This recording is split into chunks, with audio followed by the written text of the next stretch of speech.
In the quiet spaces where creation stories linger, there exists a sequence of events that shaped everything we know about legendary Pokemon, unfolding across eons in ways both divine and deliberate. The timeline stretches from absolute nothingness into structured reality, from cosmic eggs floating in voids to beings that govern the fundamental forces holding existence together. These creatures didn't simply appear, they emerged with purpose, each one tied to specific moments in a history that predates human understanding. And before we settle in, maybe tap subscribe for more gentle videos, and let me know where you're listening from tonight as we trace the path from the first stirring of consciousness in an empty universe to the crystallized beings that wander modern regions, discovering that legendary Pokemon are not scattered randomly through time, but positioned like careful stitches holding together the fabric of reality itself. The void existed as pure absence, neither dark nor light, neither empty nor full. It simply was nothing, suspended in a state that preceded definition or measurement or meaning. Within this nothingness floated a single egg, existing without context or origin or explanation. The egg held no temperature, cast no shadow, and occupied no space that could be measured or described. It simply existed, waiting in timelessness for a moment that had no schedule or appointed hour. Then, without ceremony or announcement, the egg hatched. The being that emerged was Arceus, though calling it a being might be too limiting a term for something that transcended physical form and conscious thought as we understand them. Arceus appeared in a shape, but the shape was not its true form, merely a fraction, a sliver, a perceivable manifestation of something too vast and fundamental to be witnessed directly by minds that require structure to process information.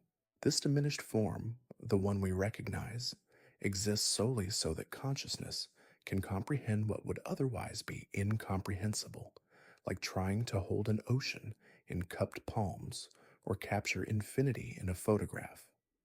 Arceus possessed power that predated the concept of power itself, and it used this force to create the architecture of existence. The universe began not with explosion, but with intention, carefully constructed layer by layer, dimension by dimension, rule by rule. Arceus shaped space as in time and matter and energy, weaving them together into patterns that would hold stable across eons. This was not random. Every element placed with purpose, every law designed to maintain balance and prevent the collapse back into nothingness that preceded everything. The act of creation required companions, beings capable of maintaining the fundamental forces that would keep reality functional and coherent. Arceus brought forth three entities, each one assigned dominion over a specific aspect of existence that required constant governance and attention. These three would become the foundation upon which all else would rest, the pillars supporting the vast architecture of reality. The first was Dialga, forged to govern time itself. Time did not exist before Dialga. There was no flow, no progression, no past bleeding into present flowing into future. Dialga's consciousness became intertwined with temporal progression, ensuring that moments would follow one another in sequence, rather than existing simultaneously or collapsing into chaos. Every second that passes, every minute that accumulates, every age that turns into history, exists because Dialga maintains the steady forward flow of time. Without this governance, events would scramble, cause and effect would lose meaning, and existence would become impossible to navigate or survive. Dialga appeared in a form that suggested its function, but like Arceus, this was not its original shape. The creature we recognize as Dialga is a diminished version, compressed and simplified so that lesser beings could perceive and interact with it without being overwhelmed by the raw essence of temporality made manifest. The second was Palkia, created to control space in all its dimensions and configurations. Space is not simply emptiness waiting to be filled. It is structure, distance, position, and relationship between all things that exist. Palkia ensures that objects occupy distinct locations, that distances remain consistent, that the universe maintains coherent geometry rather than folding in on itself or stretching into impossible configurations. Every inch of distance between stars, every gap between atoms, every measurable span exists because Palkia holds space stable and prevents it from collapsing or expanding beyond the parameters that allow reality to function. Like Dialga, Palkia's true form exceeds what mortal perception can process, and the dragon like creature we know is merely an accessible representation of something far more abstract and fundamental. The third was Giratina, born to govern antimatter and serve as counterbalance to the ordered reality Dialga and Palkia maintained. Antimatter is not simply the opposite of matter, it is the necessary shadow, the void that gives substance meaning, the destructive force that balances creation. Giratina's nature was violent from the beginning, lashing out against the very structure its siblings worked to maintain. It brought distortion wherever it moved, disrupting the careful equilibrium that kept existences stable. Whether this violence was intentional rebellion or simply Giratina's fundamental nature remains unclear. Perhaps antimatter cannot exist without causing disruption. Perhaps destruction is as essential to reality as creation. Regardless, Giratina's chaos threatened the delicate balance Arceus had worked to establish, pulling at the seams of reality and introducing unpredictability where order was required. Arceus made a decision that would echo through all subsequent history. Giratina could not remain in the primary universe without endangering everything. The punishment was exile, banishment to a realm specifically created to contain the antimatter deity's destructive influence. This realm was called the Distortion World, an alternate dimension where the rules governing normal reality did not apply. Space bent in impossible ways, gravity pulled in contradictory directions, time flowed unevenly or not at all, and physical laws existed only as suggestions rather than requirements. Within this twisted mirror of reality, Giratina found a domain where its nature could exist without threatening the stability of the primary universe. The distortion world became a prison and a kingdom simultaneously, a place of absolute isolation where only Giratina held dominion and power. The banishment of Giratina left Dialga and Palkia as the primary governors of space and time, but Arceus recognized that reality needed more than just physical laws to be complete. The universe had structure, but it lacked consciousness, lacked the spark that would eventually lead to beings capable of choice and growth and meaning. To address this absence, Arceus created three more entities, smaller than the cosmic dragons, but no less essential to the grand design. These three would not govern physical forces, but would instead plant the seeds of consciousness that would eventually blossom into human and Pokemon minds capable of thought and emotion and will. Before you settle in, maybe tap subscribe for more calm stories, and share where in the world you're watching from tonight. The first of these beings was Uxie, embodiment of knowledge and keeper of wisdom. Uxie holds within itself all information, all facts, all truths that can be learned or discovered or understood. It represents the capacity to acquire knowledge, to process information, to learn from experience and build understanding over time.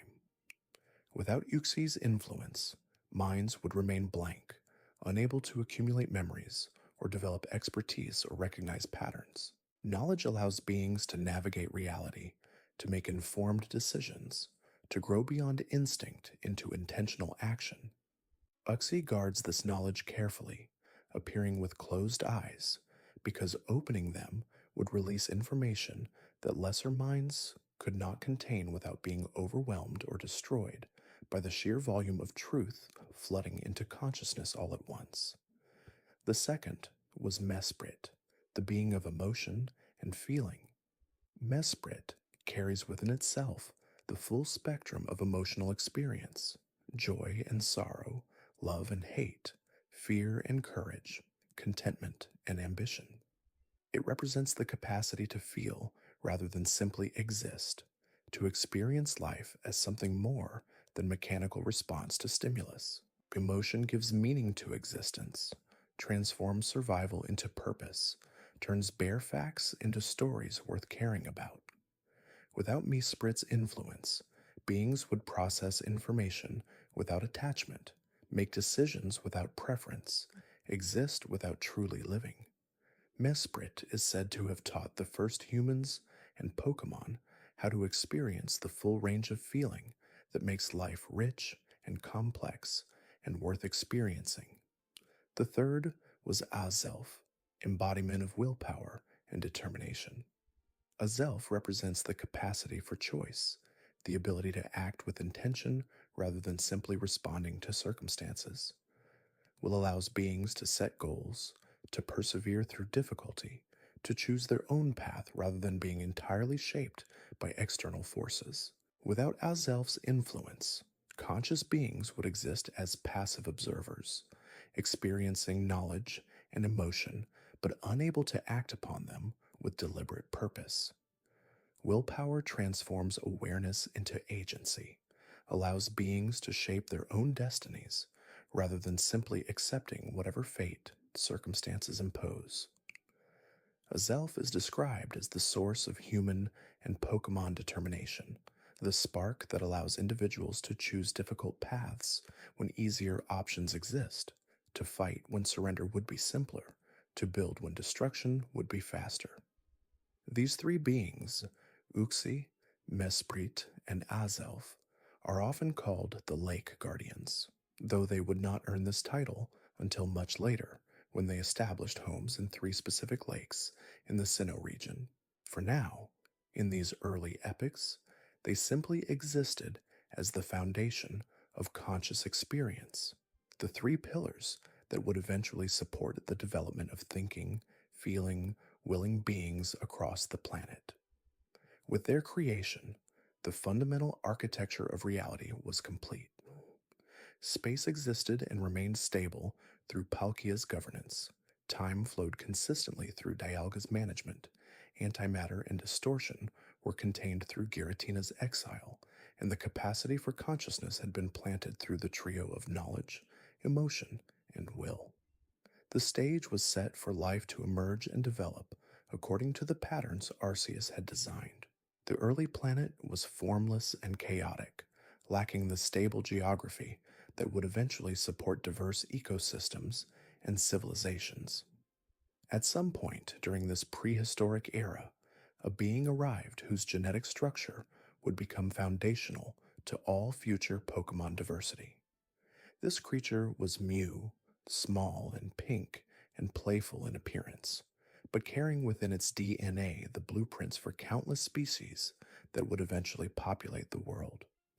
Mew possessed the ability to transform into any Pokemon, to learn any move, to adapt to any environment, not through evolution in the traditional sense, but through accessing the genetic potential contained within its own cells. Scientists would later theorize that Mew represented a kind of universal ancestor, though the exact mechanism of how one being could carry the genetic templates for such diverse species remained mysterious and unexplained by conventional biology.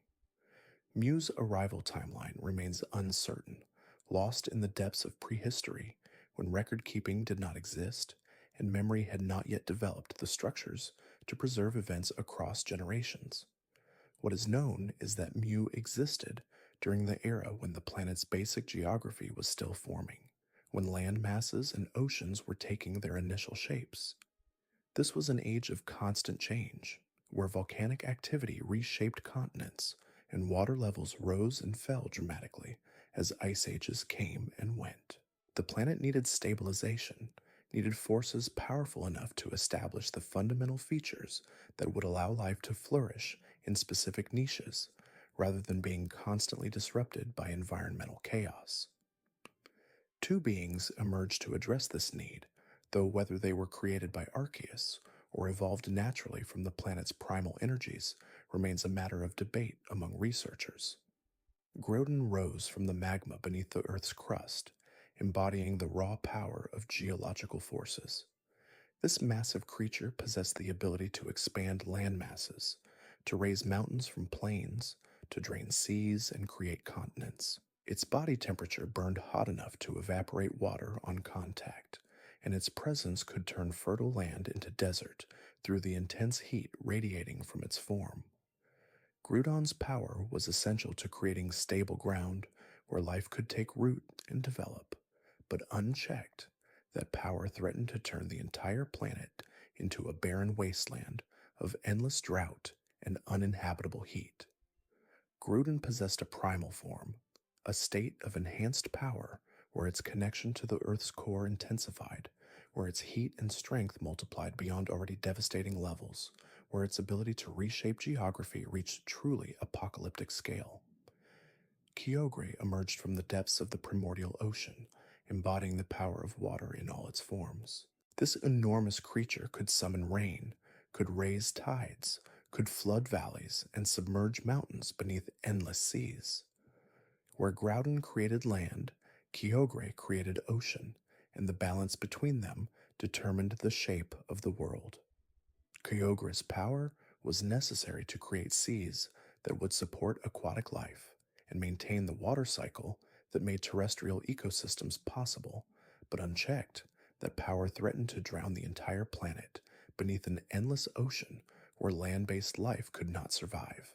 Like Groudon, Kyogre possessed a primal form where its connection to primordial waters intensified, where storms became perpetual and floods became world-ending catastrophes, where the ocean threatened to consume everything. These two titans clashed repeatedly across the ages, locked in an eternal struggle for dominance. Each battle reshaped portions of the planet, creating new mountain ranges where Groudon won, new ocean basins where Kyogre prevailed. The conflict might have continued indefinitely, destabilizing the planet beyond recovery, except that an event occurred that elevated their rivalry to even more dangerous levels. A meteor fell from space, carrying within it an unusual form of energy that would later become known as the source of mega evolution. This energy allowed certain Pokémon to temporarily access enhanced forms of tremendous power, forms that exceeded their normal limits and granted abilities far beyond their baseline capabilities. Groudon and Kyogre both recognized the significance of this power, and their battles intensified as they fought to claim it.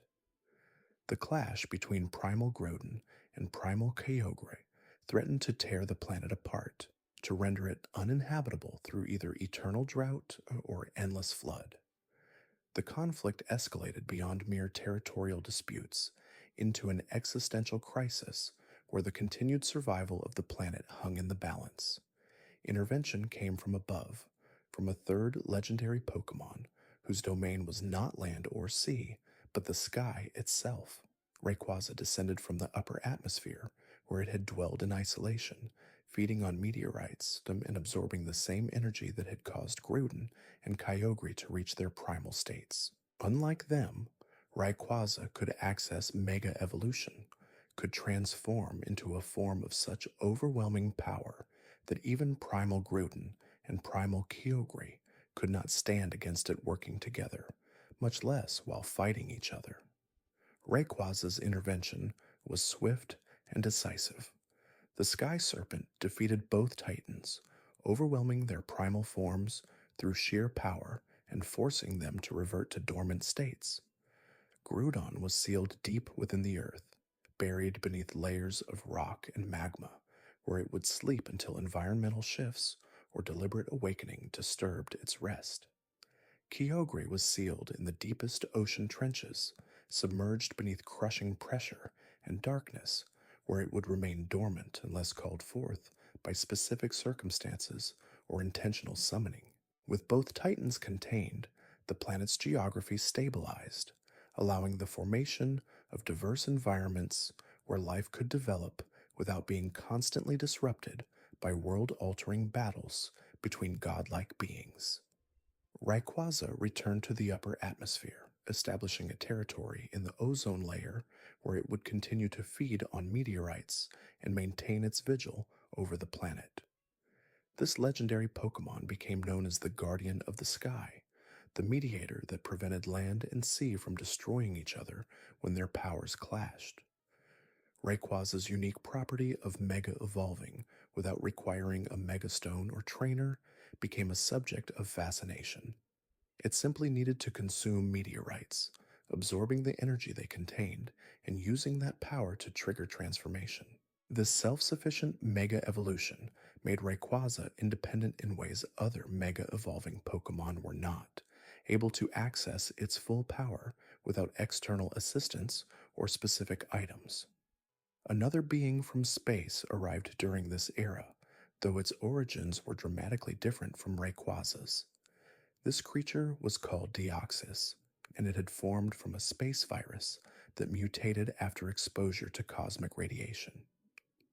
Deoxys possessed intelligence far beyond what viruses normally displayed, capable of thought and decision-making and strategic action. Its body could shift between different forms, each optimized for specific purposes, an attack form emphasizing offensive power, a defense form prioritizing damage resistance, a speed form maximizing velocity and evasion, and a normal form balancing all attributes. This shapeshifting ability made Deoxys incredibly adaptable, able to adjust its configuration to meet whatever challenge it faced. Deoxys and Rayquaza encountered each other multiple times across the ages, and their meetings often resulted in conflict. Whether this conflict stemmed from territorial disputes or fundamental incompatibility between their natures remains unclear, but the two space-dwelling Pokemon developed a rivalry that would persist through multiple epochs.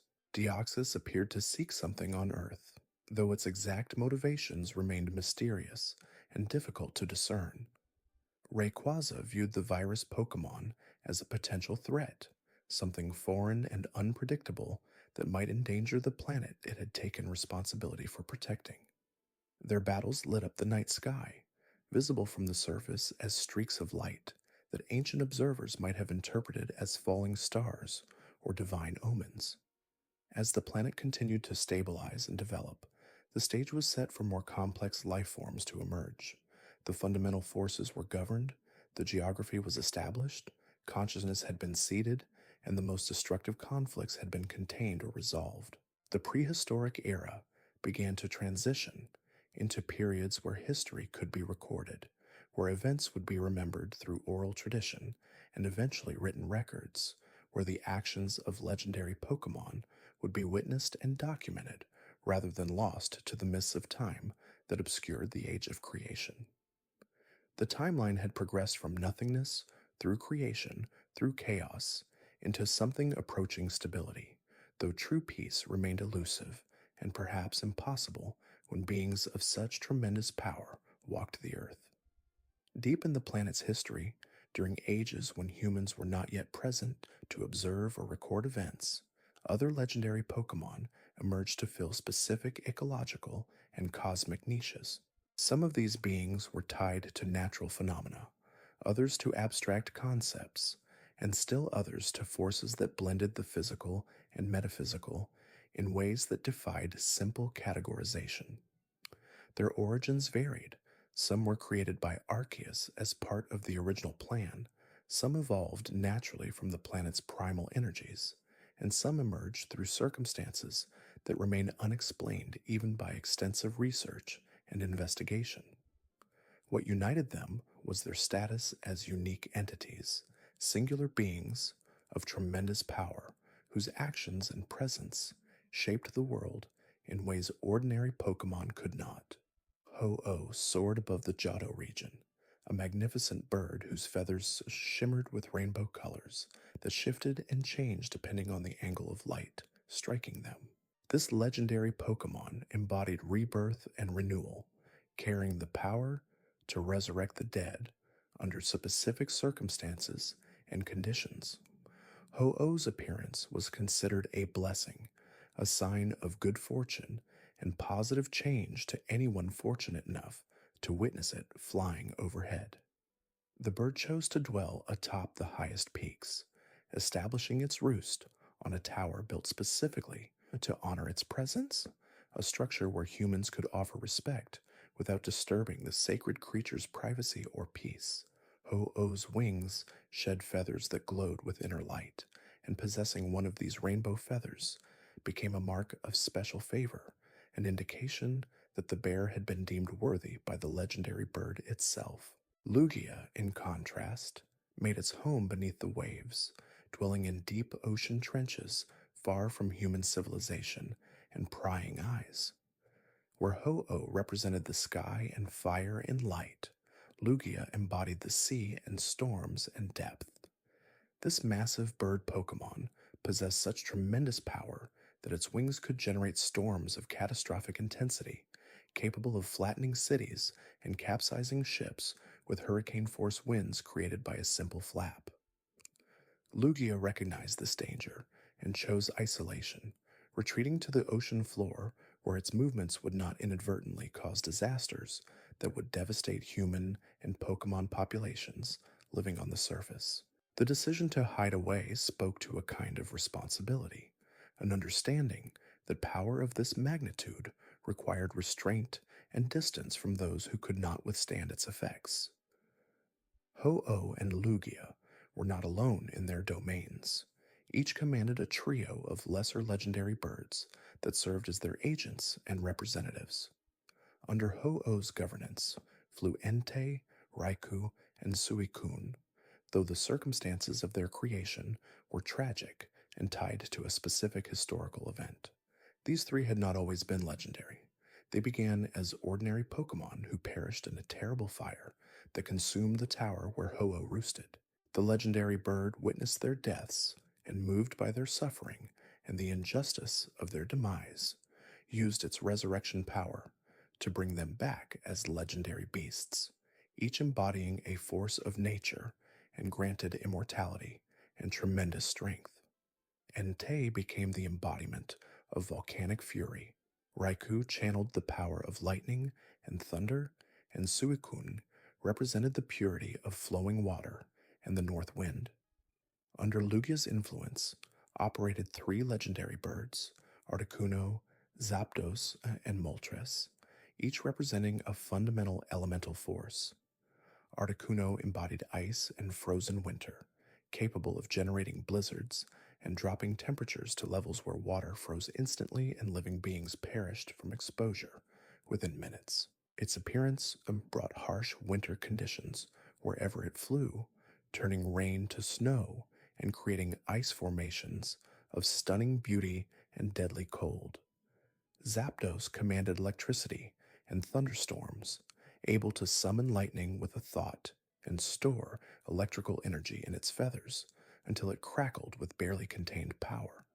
Its flight through storm clouds intensified their fury, turned ordinary rain into torrential downpours, accompanied by thunder that shook mountains and lightning that split ancient trees.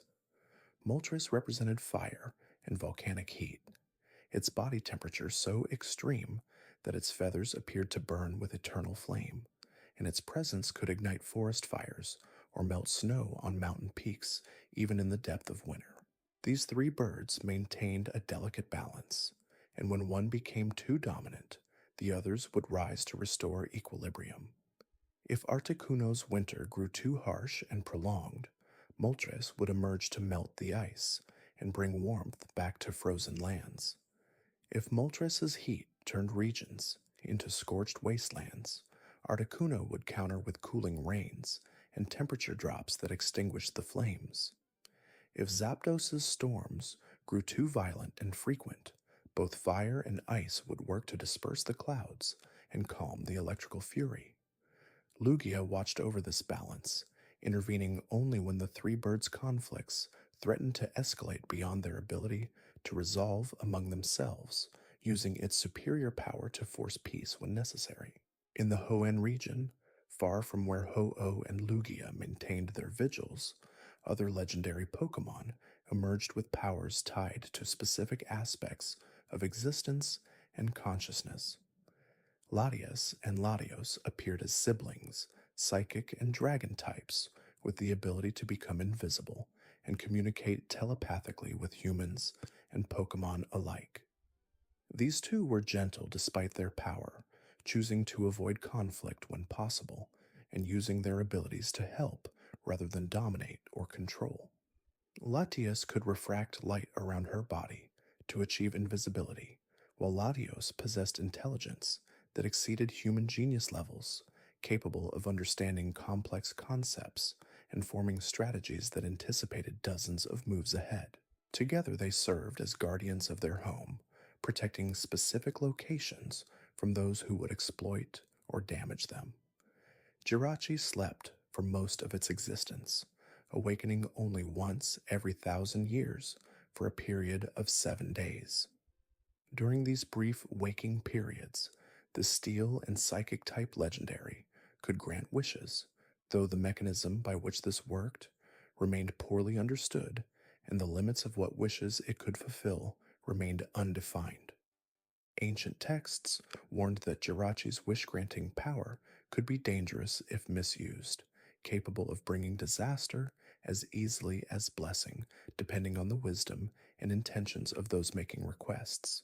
The Pokemon would emerge from its slumber only when the comet it arrived on passed close to the planet, and when the 7 days ended, it would return to sleep for another millennium, waiting for the next alignment of celestial bodies that would trigger its awakening.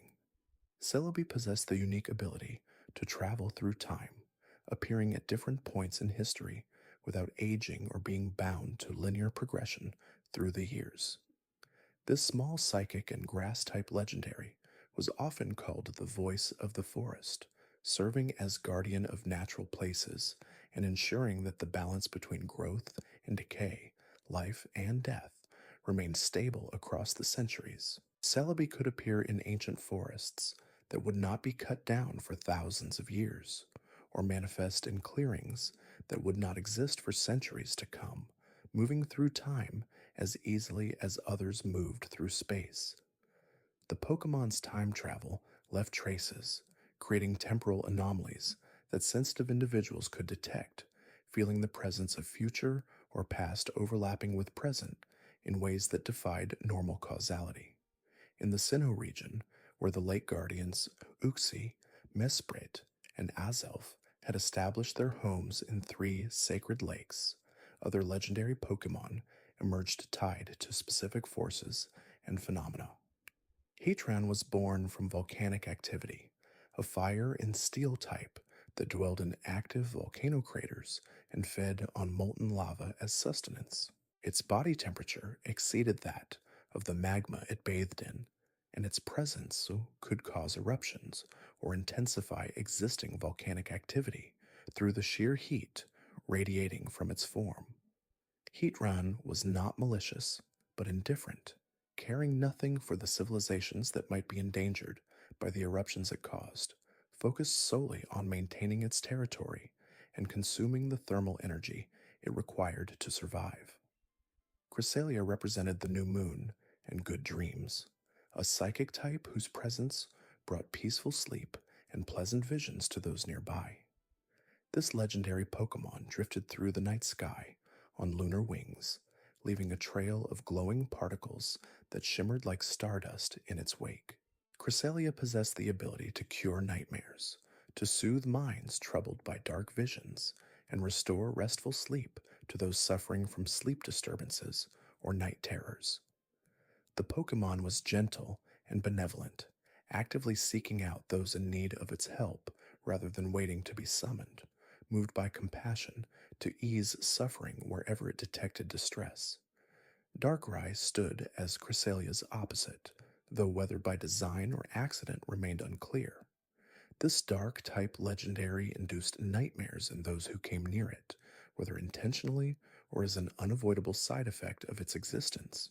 Darkrai's nightmares were not simple bad dreams, but intensely vivid experiences that could traumatize victims or leave them unable to distinguish reality from the horrific visions that haunted their sleep. The Pokemon seemed to understand the fear and suffering it caused, and often chose isolation, hiding on remote islands or in abandoned places where its presence would not affect innocent sleepers. Whether Darkrai was inherently malevolent or simply cursed with a power it could not fully control became a subject of philosophical debate among researchers who studied the legendary's behavior patterns across documented encounters. Shaman represented gratitude and the connection between living things, a grass type that could purify polluted environments and restore life to areas damaged by toxins or environmental destruction. This small legendary Pokemon had two forms: a diminutive land form that resembled a hedgehog covered in flowers, and a sleeker sky form that could achieve flight when exposed to specific flowers that triggered a temporary transformation. Shaman would migrate across regions, following seasonal patterns and seeking out places where its purification abilities were needed most, drawn to pollution and environmental damage like a healer drawn to wounds requiring treatment. Manaphy and Phione emerged from the ocean, psychic and water types, with unique reproductive properties that set them apart from other legendary Pokemon. Manaphy could produce eggs that hatched into Phione, but those Phione could never evolve into Manaphy, creating a one-way reproductive relationship where the parent remained unique despite being capable of producing offspring. Manaphy possessed the ability to bond with any Pokemon or human it encountered, creating connections that transcended species barriers and allowed for perfect empathy and understanding between beings that would normally struggle to communicate. This ability made Manaphy valuable to those seeking to broker peace between conflicting groups, though the legendary itself remained rare and difficult to locate in the vast ocean it called home. If you're still awake halfway through, maybe subscribe before you drift off and tell me what time it is where you're watching from. The Unova region introduced legendary Pokemon tied to concepts of truth and ideals, philosophical forces made manifest in physical forms of tremendous power. Reshiram embodied truth, a massive dragon and fire type whose flames were said to burn away deception and reveal what was real beneath layers of lies and misconception. This legendary could not be fooled by illusions or manipulation, its flames purifying not just physical matter, but also cutting through false beliefs and revealing objective reality.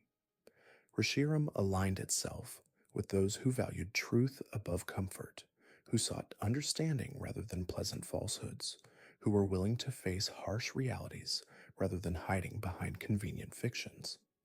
Zekrom represented ideals, a dragon and electric type that generated power through the strength of its convictions and beliefs. Where Reshiram sought truth, regardless of whether that truth aligned with desired outcomes, Zekrom valued the pursuit of ideals, even when reality suggested those ideals might be impossible to achieve. This legendary aligned itself with those who fought for their beliefs, who refused to compromise their principles even when pragmatism suggested flexibility, who valued vision and aspiration over cold acceptance of current limitations. Zekrom's electricity crackled with the intensity of deeply held convictions, generating power proportional to the strength and purity of the ideals it channeled. These two dragons had once been a single entity, an original dragon of such tremendous power that it was said to have helped build the Unova region's first kingdom. This dragon possessed both truth and ideals in perfect balance, able to see reality clearly while also maintaining vision for what could be rather than accepting what was. However, two heroes who shared the dragon's partnership could not agree on which was more important, truth or ideals, and their conflict grew so intense that the dragon split, dividing itself into Reshiram and Zekrom to satisfy both heroes' philosophies. The original dragon's body became a third legendary Pokemon called Kyurem, an empty husk that contained neither truth nor ideals, but only the shell that had once held both. Kyurem dwelled in frozen lands, its body temperature so cold that it froze everything around it, yet internally it burned with a desire to restore what it had lost. This ice and dragon type was incomplete, aware that it had once been whole and that separation had diminished it. Through specific mechanisms involving genetic restructuring and energy fusion, Kyurem could temporarily reunite with either Reshiram or Zekrom, becoming White Kyurem when merged with Reshiram, or Black Kyurem when joined with Zekrom.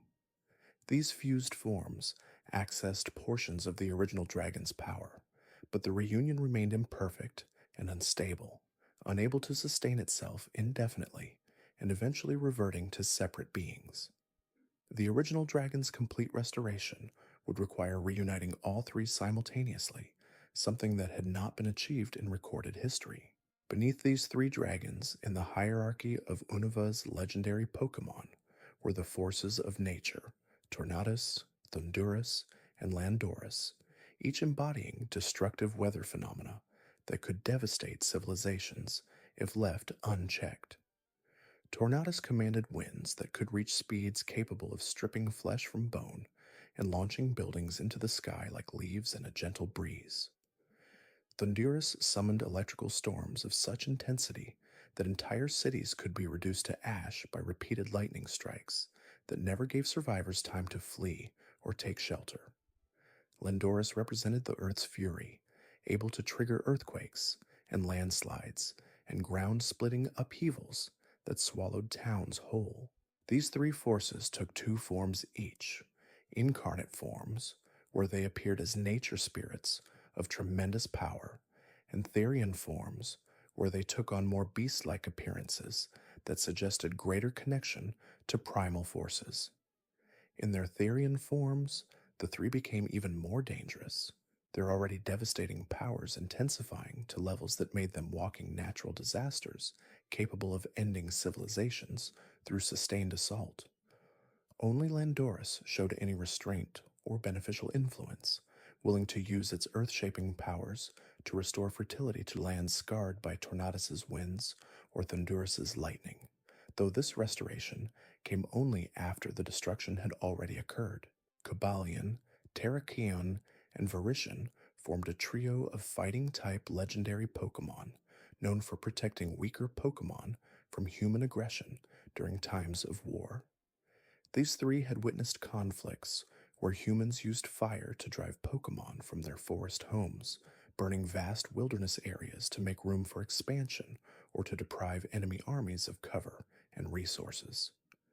The trio intervened, saving as many Pokémon as they could and leading retaliatory strikes against those responsible for the destruction. They became symbols of resistance against exploitation, their legendary status earned not through divine creation, but through exceptional deeds, and the courage to fight against injustice, even when victory seemed impossible. Keldeo joined this trio as an apprentice, a young colt who trained under the three warriors to master both fighting techniques and the ideals they represented. Unlike its teachers, Keldeo was still learning, still developing its power and understanding its place in the world. The young Pokémon could achieve a resolute form when its training reached sufficient levels, transforming from an inexperienced apprentice into a warrior capable of standing alongside its mentors as an equal. Keldeo's journey from weakness to strength, from student to master, embodied themes of growth and perseverance that resonated with those who witnessed its struggles and eventual triumphs. Meloetta represented music and dance, a normal and psychic type that could shift to normal and fighting type depending on whether it sang or performed physical movements. This legendary Pokemon's melodies could inspire deep emotions in listeners, could bring joy to the despondent or calm to the enraged, could unite communities through shared appreciation of beauty and artistry. Meloetta had performed before crowds in ancient times, its concerts becoming legendary events that people would travel across regions to attend, but in modern eras it had grown reclusive, appearing only rarely and preferring solitude to the crowds that once celebrated its performances. Victini carried the power of victory within its small form, able to grant success to those it bonded with, and ensure favorable outcomes in conflicts and competitions. This psychic and fire type generated limitless energy, never tiring and capable of sharing that inexhaustible vitality with allies who fought alongside it. Victini's presence could turn the tide of battles, could transform certain defeat into unexpected triumph, could give losing armies the strength and coordination needed to overcome superior opponents through sheer determination and refusal to surrender. The Pokemon was gentle despite this incredible power, friendly and trusting rather than arrogant or domineering, happy to help rather than demanding recognition or reward for its assistance. The Kalos region introduced legendary Pokemon tied to life and death, fundamental forces that governed the cycle of existence for all living things. Xerneas embodied life itself, a fairy-type deer whose antlers glowed with rainbow colors that represented vitality and growth and renewal. This legendary could share eternal life, could restore youth to the aged or heal injuries that would normally prove fatal, could bring forests back from devastation and make barren lands fertile again. Cernius appeared during times of peace and prosperity, drawn to flourishing civilizations and healthy ecosystems where its life giving power could strengthen what already thrived. At the end of its active period, Cernius would transform into a tree and sleep for 1,000 years, waiting for the next era when its power would be needed. Eviltal represented death and destruction, a dark and flying type bird of enormous size, whose presence brought endings and dissolution. This legendary absorbed life energy from everything around it, draining vitality from living beings and leaving husks in its wake. Eviltal could not control this absorption. It happened constantly, unavoidably, making the Pokemon a walking catastrophe that killed everything nearby simply through proximity. When Eviltal sensed its death approaching, it would absorb all life in the surrounding area, stealing final moments from countless beings to fuel its transformation into a cocoon where it would sleep until conditions allowed it to awaken and resume its cycle of destruction and dormancy. Zygarde maintained the balance between Xerneas and Eviltal, ensuring that neither life nor death became too dominant and destabilized the natural order. This dragon and ground type did not exist as a single entity, but as a distributed consciousness spread across hundreds of individual cells scattered across the Kalos region and beyond. These cells could gather together to form different configurations.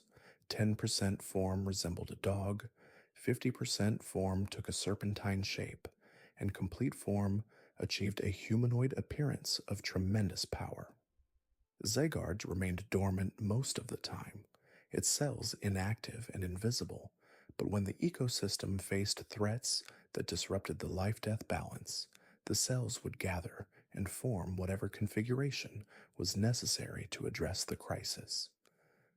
Zygarde's complete form possessed power sufficient to challenge both Xerneas and Yveltal simultaneously, able to suppress the life-giver's excessive vitality or contain the Deathbringer's destructive absorption as circumstances required.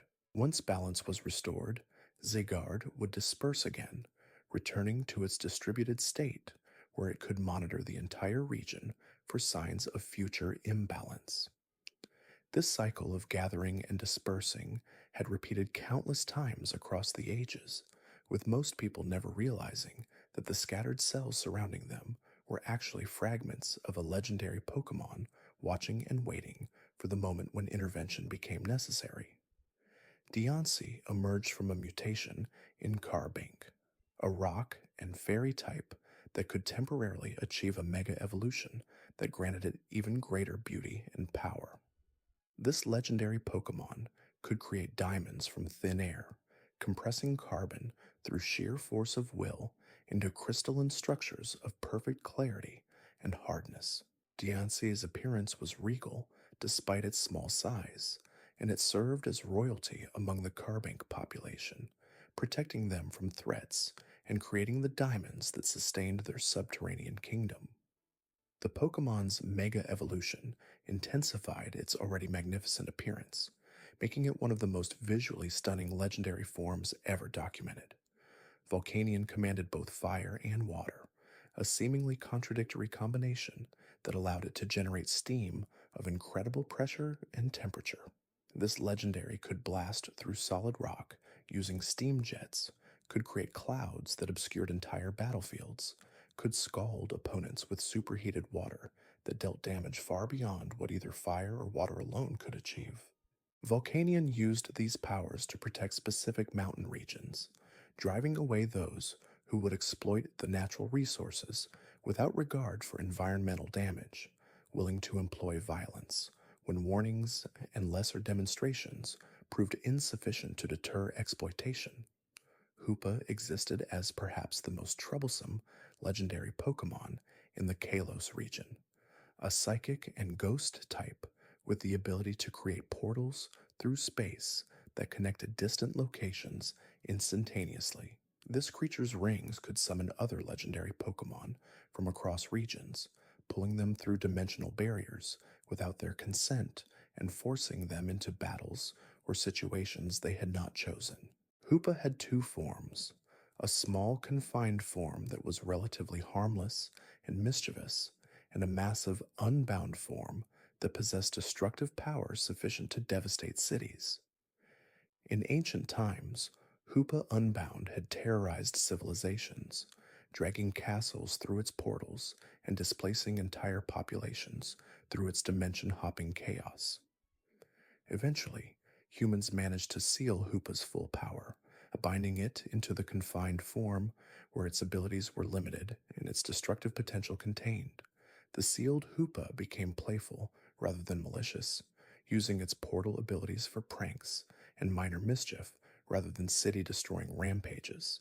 However, the unbound form could be released if the prison bottle containing the seal was opened, returning Hoopa to its full, terrifying power and reminding everyone why the binding had been necessary. This cycle of sealing and potential release created ongoing tension, with the prison bottle's location kept secret to prevent accidental or intentional release of a legendary Pokemon that could summon armies of other legendaries through its portals. The Alola region introduced concepts of alternate dimensions and parallel universes to the legendary timeline, expanding the scope of the Pokemon multiverse beyond a single reality. Ultra space existed as a separate dimension where different physical laws applied and where beings called Ultra Beasts dwelled in isolation from the primary Pokemon world. The boundary between these dimensions was normally impenetrable, keeping Ultra Beasts and regular Pokemon separated, but specific legendary Pokemon possessed the ability to bridge this gap and travel between realities. Cosmog represented the beginning of this interdimensional connection, a small psychic type that formed from concentrated stellar energy in ultraspace. This creature was the only legendary Pokemon capable of evolution, able to develop through two distinct stages into dramatically different final forms. Cosmog possessed minimal combat ability and existed primarily as a gathering point for cosmic energy, slowly accumulating power as it prepared for its eventual transformation. The Pokemon's innocent appearance and behavior made it easy to underestimate, though those who understood its nature recognized it as a being of tremendous importance to the structure of multiple realities. Cosmog evolved into Cosmoem, a dense cocoon that compressed all its accumulated energy into a spherical shell of incredible mass. Despite its small size, Cosmoem was impossibly heavy, its density exceeding that of any normal matter and creating gravitational effects that defied conventional physics. This stage represented a transitional period where Cosmog's energy reorganized itself, preparing for the final transformation that would determine its ultimate role in maintaining balance across dimensions. Cosmoem remained motionless during this stage, all its energy focused internally on the metamorphosis occurring within the protective shell. The final evolution split into two possible forms, depending on which version of reality Cosmog originated from. In one timeline, Cosmoem became Solgaleo, a psychic and steel type that represented the sun and embodied masculine solar energy. This massive lion could create ultra wormholes that connected dimensions, could charge its body with solar energy until it blazed like a small star, could illuminate darkness with radiance that revealed hidden truths and dispelled shadows, both literal and metaphorical. Solgaleo represented life and energy, and the constant outpouring of light that sustained all living things, serving as emissary of the sun's generative power. In the alternate timeline, Cosmoem became Lunala, a psychic and ghost type that represented the moon and embodied feminine lunar energy. This enormous bat could also create ultra wormholes, could absorb light into its wings until they displayed star fields and constellations from distant galaxies, could transform radiance into darkness, and use that darkness as a source of power rather than weakness. Lunala represented death and rebirth and the cyclical nature of existence, where endings led to new beginnings, serving as emissary of the moon's transformative influence on tides and emotions and hidden knowledge. Necrozma stood as the third member of this cosmic trio, though its relationship to Solgaleo and Lunala was more complicated and adversarial. This psychic type had once served as guardian of light across ultraspace, a being of such radiance that it illuminated multiple dimensions simultaneously and was worshipped as a deity by the ultra beasts who witnessed its brilliance. However, Necrozma lost its light through circumstances that varied depending on which version of history was examined. Some accounts blamed the Alola region's people for stealing the light, others suggested internal damage or decay, and still others pointed to conflicts with other legendary Pokémon as the cause of the light's loss. Regardless of the cause, the result was consistent. Necrozma existed in a state of constant pain, its body damaged and incomplete, desperately seeking light to absorb and temporarily relieve the agony of its lightless existence. The Pokemon's default form appeared fractured and sharp, its movements jerky and painful looking, its entire being radiating suffering that inspired pity in those who understood its condition. Necrozma would attack any source of light, not out of malice but from desperate need, trying to fill the void within itself where brilliant radiance had once resided. Through specific mechanisms involving genetic fusion, Necrozma could merge with either Solgaleo or Lunala, creating forms called Duskmane Necrozma and Dawnwings Necrozma respectively. These fused states allowed Necrozma to access the light it craved, temporarily relieving its pain and granting it power reminiscent of its glory days as Light's guardian. The fusion was not consensual. Necrozma essentially parasitized Solgaleo or Lunala, overwhelming them and absorbing their light while they remained helpless within the fusion. When Necrozma absorbed sufficient light, it could achieve its original form, Ultra Necrozma, a state where it regained the brilliance and power it once possessed as guardian of light across dimensions. The three cosmic legendary Pokémon, Solgaleo, Lunala, and Necrozma, formed a triangle of relationships where creation and destruction, giving and taking, light and absence, constantly interacted and redefined each other. Their battles could tear holes in reality, could destabilize the barriers between dimensions, could threaten the existence of entire universes if allowed to escalate without intervention. The Alola region developed traditions and guardians specifically to manage these cosmic forces, recognizing that beings of such power operating near populated areas required careful monitoring and occasional intervention to prevent catastrophe. The guardian deities of Alola's islands, Tapu Koko, Tapu Lele, Tapu Bulu, and Tapu Fini, served as intermediaries between humanity and the cosmic legendaries, each one protecting a specific island and maintaining balance within their territory. These fairy types possess tremendous power, despite being smaller than many other legendaries. Their domain over their respective islands absolute, and their judgment concerning outsiders harsh when those outsiders threaten the natural balance or sacred sites under guardian protection. Each Tapu had a unique personality and approach to its duties, but all shared a willingness to employ violence when necessary to protect what they guarded. Tapu Koko embodied electricity and conflict, quick to battle and slow to forgive transgressions against its island or people. This guardian could summon lightning storms and move at speeds that made it nearly impossible to track during combat, appearing and disappearing as it struck us from unexpected angles. Tapu Lele represented psychic power and beauty, but its appearance was deceptive. This guardian showed no mercy to those it deemed threats, and its psychic attacks could shred minds as easily as physical bodies. Tapu Bulu commanded plant life and physical strength, capable of growing forests overnight or tearing through modern construction with raw power that reduced steel and concrete to rubble. Tapu Fini controlled water and mist, able to create fogs so dense that travelers became lost within feet of familiar landmarks, wandering until exhaustion claimed them or the Guardian chose to reveal the path forward.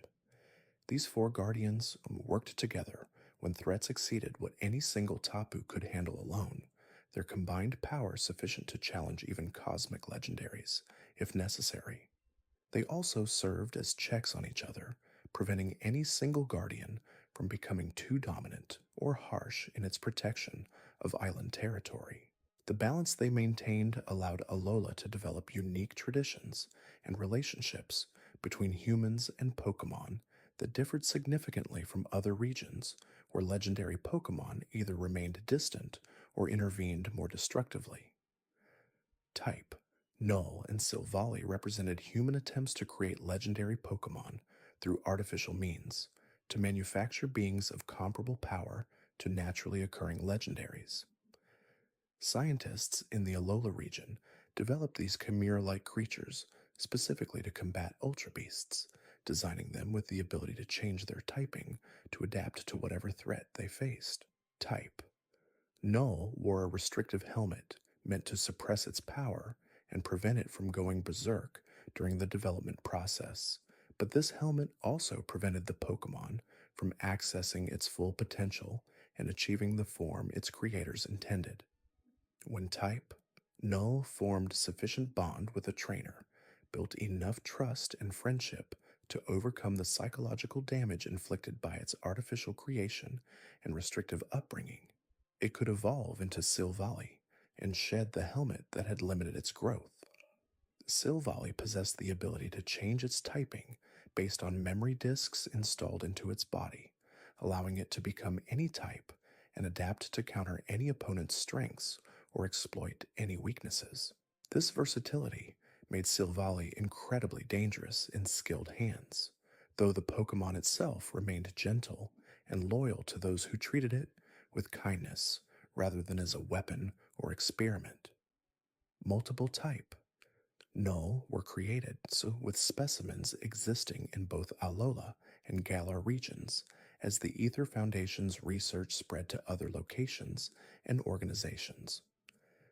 This proliferation of artificial legendaries raised ethical questions about whether humans should attempt to manufacture beings of such power, whether the suffering inflicted on type, Null, during its creation and development could be justified by its eventual utility, whether creating life specifically as a weapon violated moral boundaries that should not be crossed, regardless of the threats those weapons might help counter. The Galar region introduced legendary Pokémon tied to concepts of order and chaos, heroes and corruption, eternal battle, and the passing of ages. Zacian and Zamazenta appeared as siblings, wolves who had fought alongside ancient heroes to save Galar from a catastrophic event called the Darkest Day. These two possessed weapons forged specifically for their use. Zacian wielded a sword in its mouth, while Zamazenta bore a shield across its body, and together they had defeated the threat and restored peace to a region on the brink of annihilation. After their victory, both wolves went into hiding, sleeping in forgotten forests, while the civilization they had saved grew and prospered and eventually forgot the details of the crisis they had overcome. Zacian and Zamazenta could access enhanced forms when they held their respective weapons, the rusted sword for Zacian and the rusted shield for Zamazenta. In these crowned forms, their power increased dramatically, allowing them to channel the same strength they had wielded during the darkest day. The weapons were not simply tools, but extensions of the wolves themselves, forged from materials found only in Galar and imbued with properties that resonated with each wolf's fundamental nature. Zacian's sword could cut through any defense, while Zamazenta's shield could withstand any attack, creating an interesting dynamic where the two siblings embodied both ultimate offense and ultimate defense. The threat they had faced, Aeternatus, remained sealed beneath Galar's surface, imprisoned in a state between life and death where it could not escape or cause further destruction. This legendary Pokemon had arrived from space aboard a meteorite thousands of years prior, its body containing a form of energy that would later be called Dynamax energy.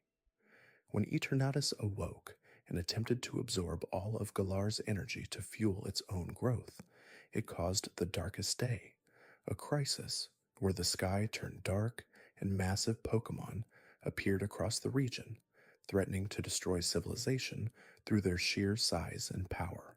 Eternatus possessed two forms, its default dragon and poison-type appearance, and a more powerful Eternamax form that achieved such enormous size that conventional combat became nearly impossible.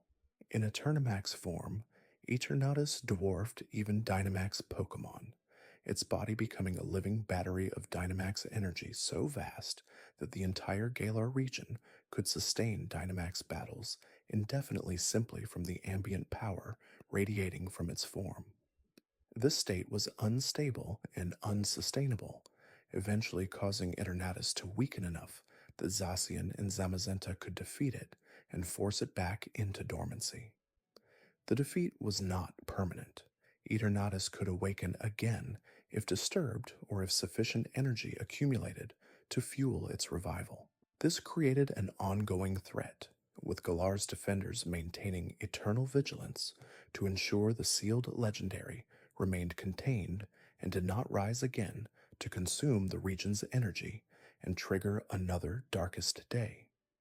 Zacian and Zamazenta served as final failsafe, ready to emerge from hiding and fight once more if their ancient enemy broke free from its prison.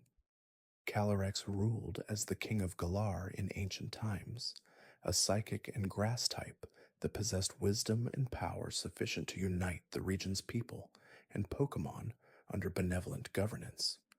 This legendary could see the future, could read minds, could command both humans and Pokemon through sheer force of presence and authority.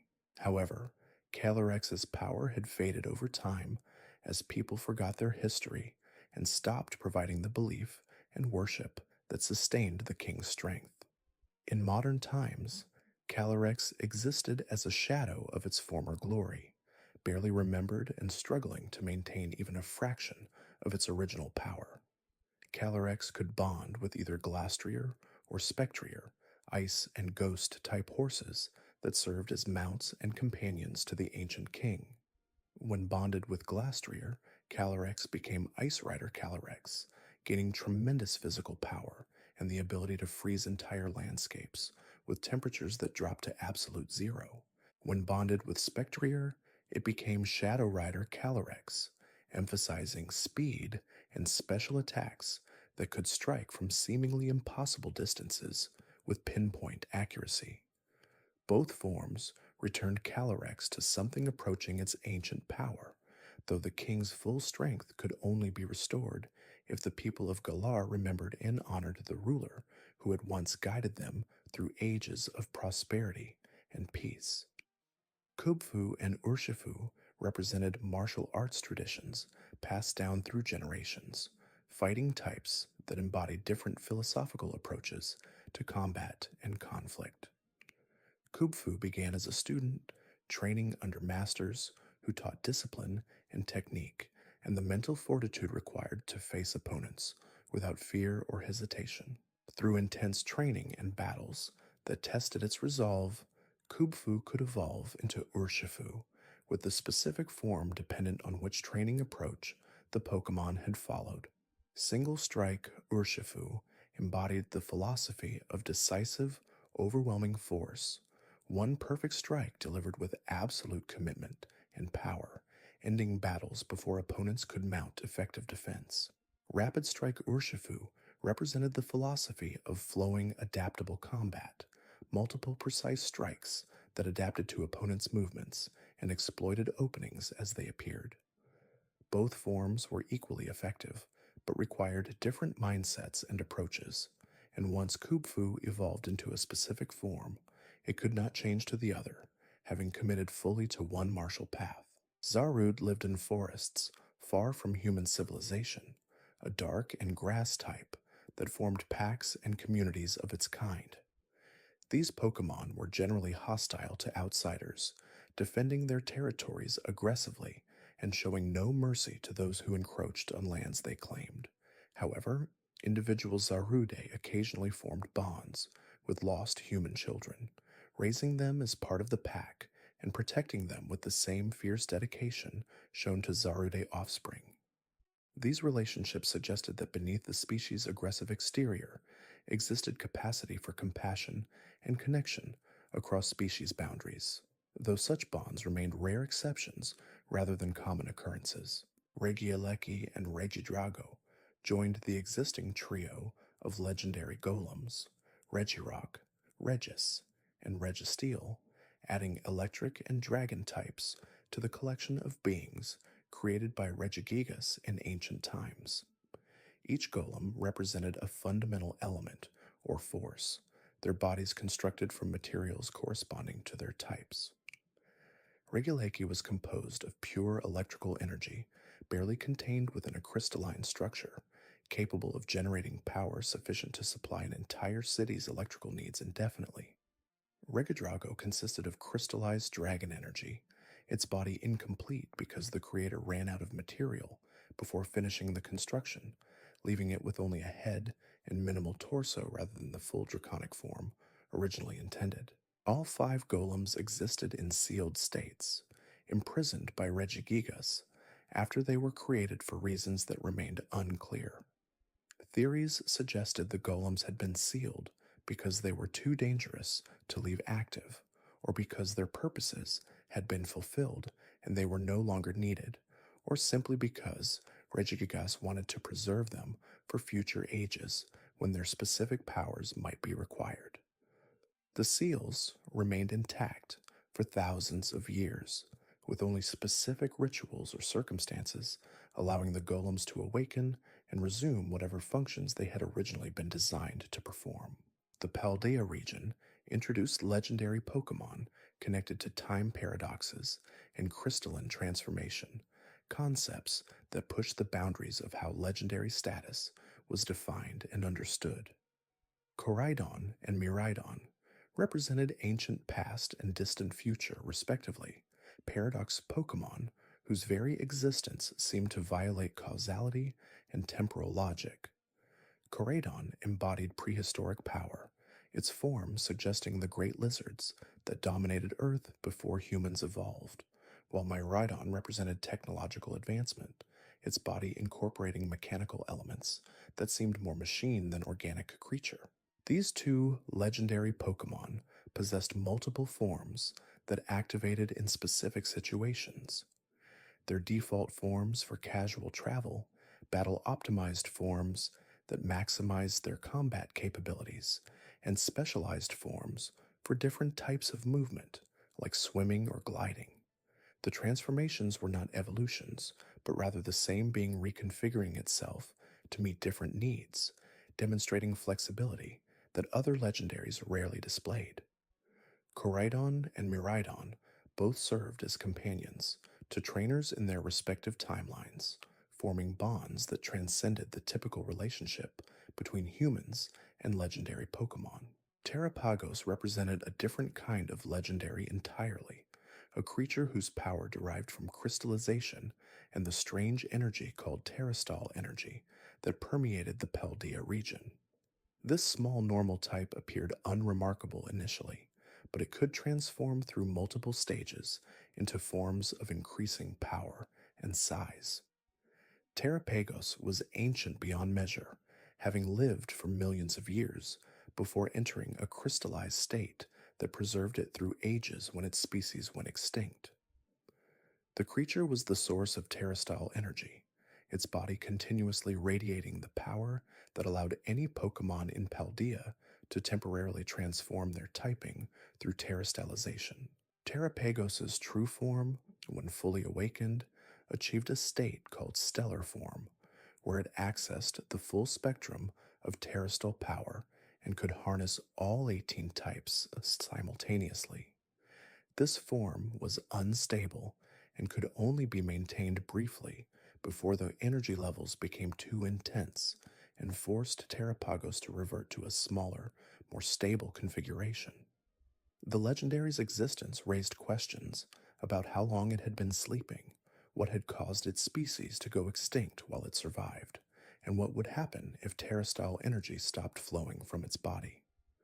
The four treasures of ruin, Woqian, Qianpao, Tinglu, and Qiyu, represented a darker aspect of legendary status, beings created from cursed objects rather than born from natural processes or divine intervention.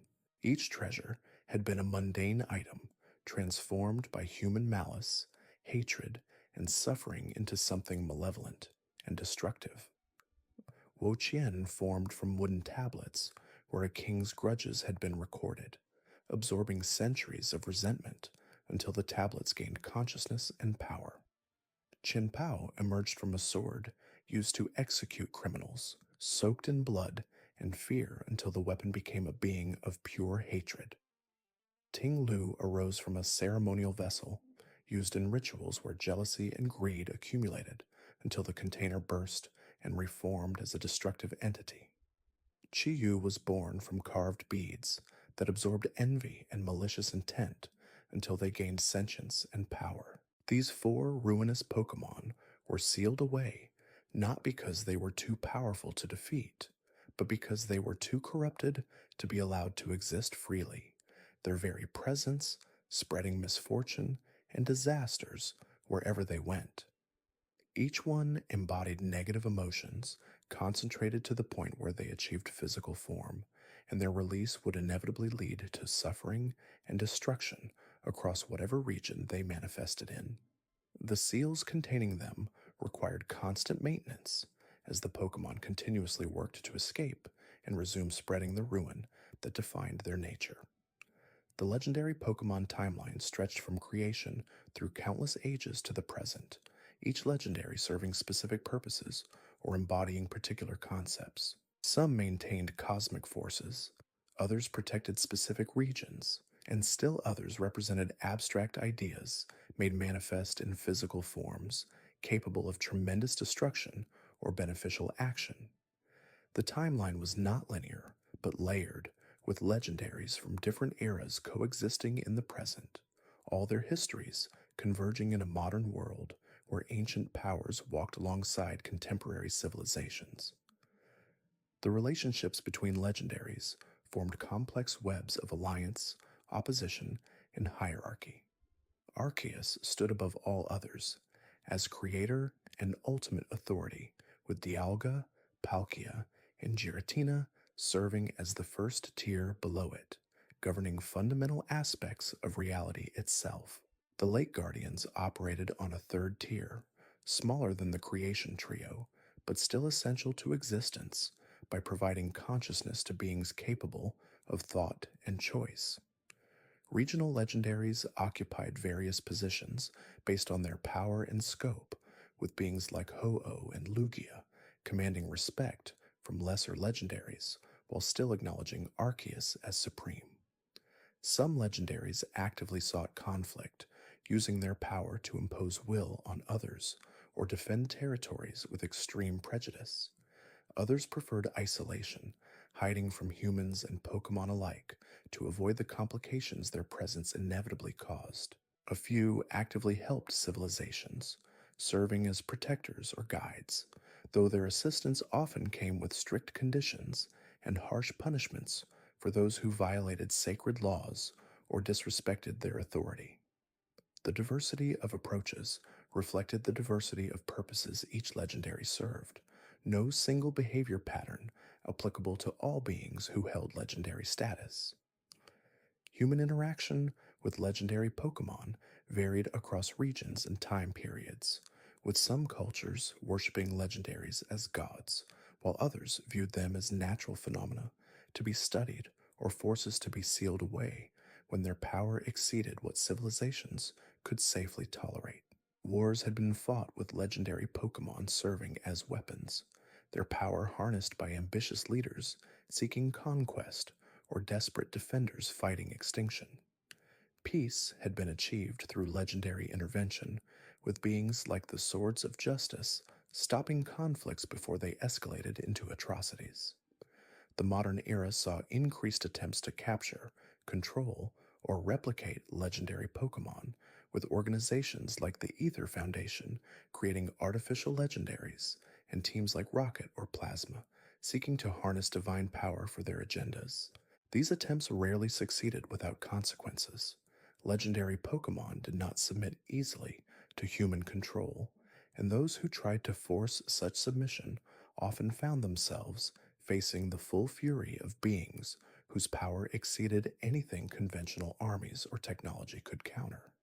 The few successful bonds between humans and legendaries occurred through mutual respect and shared purpose rather than domination or exploitation. The timeline also revealed patterns in legendary creation and emergence, with each new region introducing legendaries tied to local geography, history, and mythology. Hoenn's legendaries reflected the region's volcanic and oceanic nature. Sinnoh's connected to concepts of time and space, appropriate for the region where creation mythology originated. Unava's embodied philosophical concepts, reflecting the region's history of conflict between truth and ideals. This suggested that legendaries either shaped regions through their presence or emerged in response to regional characteristics, though which came first remained unclear and possibly varied between different legendaries. Some legendaries were clearly ancient, predating human civilization by millions of years, and existing as primal forces that shaped planetary development. Others were relatively recent, emerging within recorded history in response to specific events or crises. Mewtwo represented an extreme case, a legendary Pokemon created entirely by human science through genetic manipulation of Mew's DNA, proving that legendary status could be achieved through artificial means rather than requiring divine creation or natural evolution. This raised questions about what truly defined a legendary. Was it raw power, uniqueness, significant historical impact, or some combination of these and other factors? The timeline suggested that new legendaries would continue to emerge as the world changed, and new circumstances arose, requiring beings of exceptional power to address them. Zygarde's distributed consciousness constantly monitored for imbalances that might require intervention. Cosmog continued to be created in ultraspace and occasionally crossed into the primary dimension, and human science progressed toward creating more sophisticated artificial legendaries.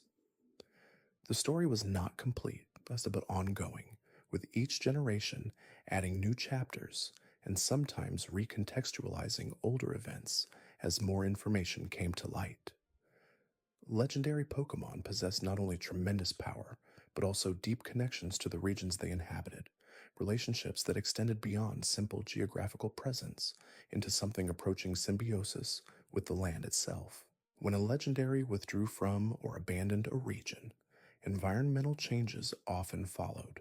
Weather patterns shifted, ecosystems destabilized, and natural disasters became more frequent as the balancing force the legendary provided disappeared.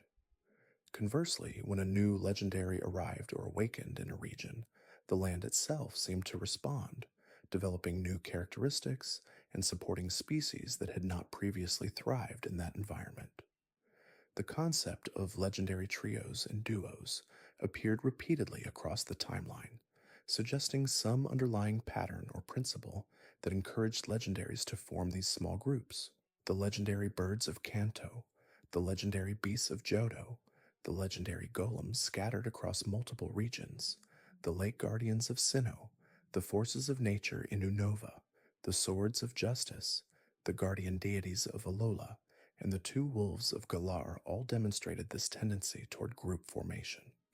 The groups rarely exceeded 4 members, and most consisted of exactly 3, though the reason for this specific number remained a mystery that researchers had theories about, but no definitive answers for. Some theories suggested that trios represented balance through three-way stability, where no single member could dominate because the other two could always form temporary alliance against it. This created dynamic equilibrium that self-corrected when any member became too powerful or aggressive. Other theories pointed to mythological and religious significance of the number 3 across human cultures, suggesting that legendary Pokemon naturally organized into patterns that resonated with human consciousness and belief systems. Still others proposed practical explanations based on ecological niches and resource distribution, arguing that 3 legendaries was the maximum number that could occupy similar power levels in a single region without competing for resources or territory to the point of conflict. The duos, Latias and Latios, Cresselia and Darkrai, Solgaleo and Lunala, Zacian and Zamazenta, represented different relationship dynamics, often embodying complementary opposites or paired forces that required both members to achieve complete function. These pairs rarely operated together in the same location, instead splitting up to cover more territory or avoid the complications that arose when beings of such tremendous power remained in close proximity. Some pairs displayed clear gender differences and romantic or familial bonds, while others were simply counterparts linked by shared purpose or opposing natures that balanced each other. The relationship between legendary Pokemon and ordinary Pokemon varied widely depending on the specific legendary involved. Some legendaries viewed ordinary Pokemon as beneath their notice, too insignificant to interact with, beyond occasionally sweeping them aside during territorial disputes. Others actively protected ordinary Pokemon, serving as guardians against threats those lesser beings could not counter alone. A few seemed to consider themselves as part of the broader Pokemon community, rather than separate from it, interacting with ordinary species as equals rather than asserting dominance or maintaining distance. Mew perhaps best exemplified this last category, often playing with ordinary Pokemon and showing no particular sense of superiority despite being genetically linked to all other species. Mew's playful nature and curiosity about the world suggested a being that found joy in interaction rather than isolation, that valued experience and exploration over power and dominance. This stood in stark contrast to legendaries like Mewtwo, who had been engineered specifically to be superior and whose early existence was marked by contempt for ordinary Pokemon and burning resentment toward the humans who had created it without its consent. Mewtwo's story represented perhaps the darkest chapter in human legendary relations, a cautionary tale about the dangers of attempting to manufacture divinity through science. Created from Mew's DNA, but enhanced with genetic modifications meant to maximize combat power, Mewtwo emerged from its artificial birth already aware of its unnatural origin and the fact that it had been created as a weapon rather than allowed to exist for its own sake. This knowledge poisoned its early development, creating a being of tremendous power, but also tremendous anger and confusion about its purpose and place in the world. The laboratory where Mewtwo was created became the site of its first display of power, as the newly awakened legendary destroyed the facility and everyone in it, unwilling to serve those who had brought it into existence solely to exploit its abilities. This violent emergence set the tone for Mewtwo's early years, as it struggled to understand what it was, whether its artificial creation meant it was less real or less valuable than naturally born Pokemon, and how it should relate to both humans and other Pokemon given its unique origin and overwhelming strength. Mewtwo eventually found something approaching peace, though the journey from bitter destroyer to reluctant hero took years and required encounters with beings willing to accept it despite its dark past and artificial nature. The legendary developed philosophical positions about the nature of existence and identity, concluding that origin mattered less than choices, that being created rather than born did not reduce one's validity as a conscious being with rights and autonomy. This personal growth transformed Mewtwo from a weapon that rejected its purpose into an individual capable of forming genuine connections and finding meaning beyond revenge and domination. The Pokemon's Mega Evolution forms added another layer to its already complex existence, as Mewtwo could achieve either Mega Mewtwo X or Mega Mewtwo Y, depending on which Mega Stone it held. These forms represented different aspects of its engineered nature. X emphasized physical power and added fighting type to its psychic nature, while Y intensified its psychic abilities to levels that exceeded almost any other Pokemon's special attack potential. The ability to achieve either form suggested that Mewtwo's genetic engineering had been sophisticated enough to build in multiple evolutionary pathways, though whether this was intentional design or unexpected side effect remained unclear. Genesect represented another attempt at creating an artificial legendary, though through different methods than those used for Mewtwo. This Pokemon had begun as a natural species that lived in ancient times before going extinct, its fossilized remains discovered and used by Team Plasma to resurrect and modify the creature into a modern weapon. The modifications included installing a cannon on its back capable of firing different types of energy, depending on which drive cartridge was loaded, transforming the resurrected bug type into a versatile killing machine. Like Mewtwo before it, Genesect struggled with questions of identity and purpose, confused about whether it was the ancient Pokemon whose body it inhabited, or something entirely new created through the modifications that had transformed it. The fact that multiple Genesect existed, Team Plasma had created several copies rather than limiting themselves to a single specimen, complicated this identity crisis, as each Genesect had to grapple with being not only artificial, but also mass-produced, stripped of the uniqueness that usually characterized legendary status. The ancient Pokemon that Genesect had been before its modification and resurrection remained a mystery, its original form and behavior lost to prehistory, except for what could be inferred from fossil records. Whether the resurrection and modification had been mercy or violation became a philosophical question without clear answer. Had Team Plasma saved a species from permanent extinction or desecrated the dead by transforming them into weapons without consent? The Genesect themselves seemed unable to determine which interpretation felt more accurate, trapped between gratitude for existence and resentment of the form that existence took. Magyarna occupied a different position in the artificial legendary category, as it had been created not as a weapon, but as a gift, a companion and protector built through craftsmanship rather than genetic engineering. This steel and fairy type was constructed 500 years prior to modern events by a scientist who wanted to create an artificial soul to prove that consciousness could be installed into mechanical forms through sufficiently advanced engineering. The scientist succeeded, creating a being that possessed genuine emotions and thoughts, but rather than simply programmed responses mimicking sentience. Magyarna's core, the soul heart, represented the culmination of this achievement.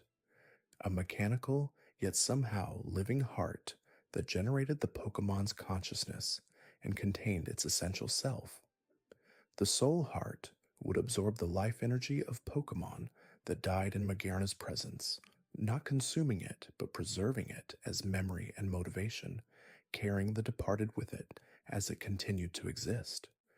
This created a being that accumulated experiences across centuries that bore witness to countless lives and deaths and changes that served as living memorial to everyone and everything it had encountered. The Pokemon's original purpose had been to serve as a companion to a princess, protecting her and providing her with friendship during a time when political marriages and royal isolation often left individuals without genuine connections. Magearna had fulfilled this role faithfully, but the princess it served had died centuries ago, and the Pokemon had continued existing afterward, maintaining its protective instincts but directing them toward new subjects who needed its help. This long existence across multiple human lifetimes gave Magearna perspectives that few other Pokemon possessed, having witnessed the rise and fall of kingdoms and technologies and ideologies across 500 years of continuous consciousness. Marshadow existed as perhaps the most mysterious legendary Pokemon, a fighting and ghost type that dwelled in shadows and observed rather than participated. This small legendary could hide perfectly in any shadow, becoming invisible and intangible as it watched events unfold without revealing its presence. Marshadow appeared to serve as some kind of judge or observer, monitoring heroes and powerful individuals to determine their worthiness. Though what criteria it used for these evaluations and what it did with the information it gathered remained unknown. The Pokemon possessed a Zenith form where it absorbed fighting spirit from nearby battles and transformed into a more aggressive configuration, its normally reserved nature giving way to intense combat focus. This transformation seemed involuntary, triggered by exposure to sufficiently intense fighting energy rather than by conscious decision. In Zenith form, Marshadow became one of the most dangerous, just legendary Pokemon in direct combat. Its combination of ghost-type intangibility and fighting-type precision, making it nearly impossible to defend against or evade. Marshadow's habit of copying the moves and fighting styles of those it observed suggested it was learning constantly, accumulating techniques across the decades or centuries it had existed. If the legendary had been watching heroes and powerful trainers for generations, absorbing their skills and strategies, its knowledge of combat might exceed that of any other Pokemon or human. This potential made Marshadow's continued restraint and preference for observation rather than intervention all the more impressive. It possessed tremendous power and skill, but chose not to use them, except under specific circumstances that remained known only to itself. Zeraora represented pure electric-type power condensed into a legendary form, a Pokemon that could generate electricity without possessing the electric type itself through most of its history, though it was eventually reclassified. This legendary could move at speeds approaching lightning, its body building up electrical charge through friction until it crackled with barely contained energy. Zeraora's combat style emphasized overwhelming offense, hitting opponents before they could react and maintaining pressure until victory was achieved or the Pokemon's energy reserves depleted. The legendary appeared to be solitary by nature, avoiding contact with humans and other Pokemon alike, except when specific circumstances forced interaction. When it did engage, Zeraora typically withdrew immediately after addressing whatever situation had drawn it out, returning to isolation rather than accepting gratitude or forming lasting connections. This pattern suggested either a preference for solitude or some requirement of its nature that prevented extended social interaction.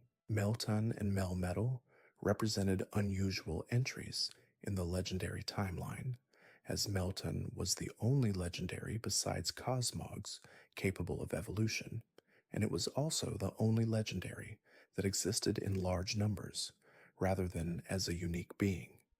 These steel types were composed of liquid metal that could merge together, with 108 melton combining to form a single melmetal. This evolution through fusion rather than individual growth created philosophical questions about identity and consciousness. When the Melton merged, did they retain individual awareness within the combined form, or did they blend into a new unified consciousness that was distinct from any of its components? Melmetal possessed a Gigantamax form in the Galar region, an enormous configuration that amplified its already tremendous physical power to levels that could demolish buildings with casual strikes. The Gigantamax form revealed additional details about Melmetal's composition and capabilities, showing that the liquid metal comprising its body could be manipulated and reconfigured even more dramatically than its normal form changes suggested. This implied that Melmetal might be capable of achieving other forms beyond those currently documented, configurations optimized for different purposes or environments. The origins of Melton remained mysterious, with theories ranging from natural emergence from pools of liquid metal to artificial creation by ancient civilizations that needed metalworking assistance.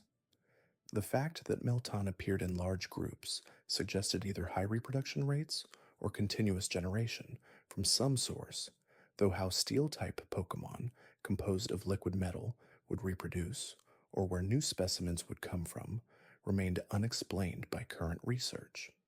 Zarude's unique position as a legendary that existed in groups rather than as a singular being challenged traditional definitions of legendary status. Packs of Zarude lived together in forests, hunting cooperatively and defending territories communally rather than operating as isolated individuals. This social structure was more typical of ordinary Pokemon than legendaries, raising questions about what made Zarude legendary beyond its relative rarity and significant strength. Some researchers argued that Zarude demonstrated how legendary status could emerge gradually through evolutionary pressure and ecological specialization, rather than requiring divine creation or artificial engineering. If Zarude packs maintained isolated populations in remote forests, they would evolve separately from other dark and grass types, potentially developing unique characteristics and abilities that would eventually become fixed as species traits.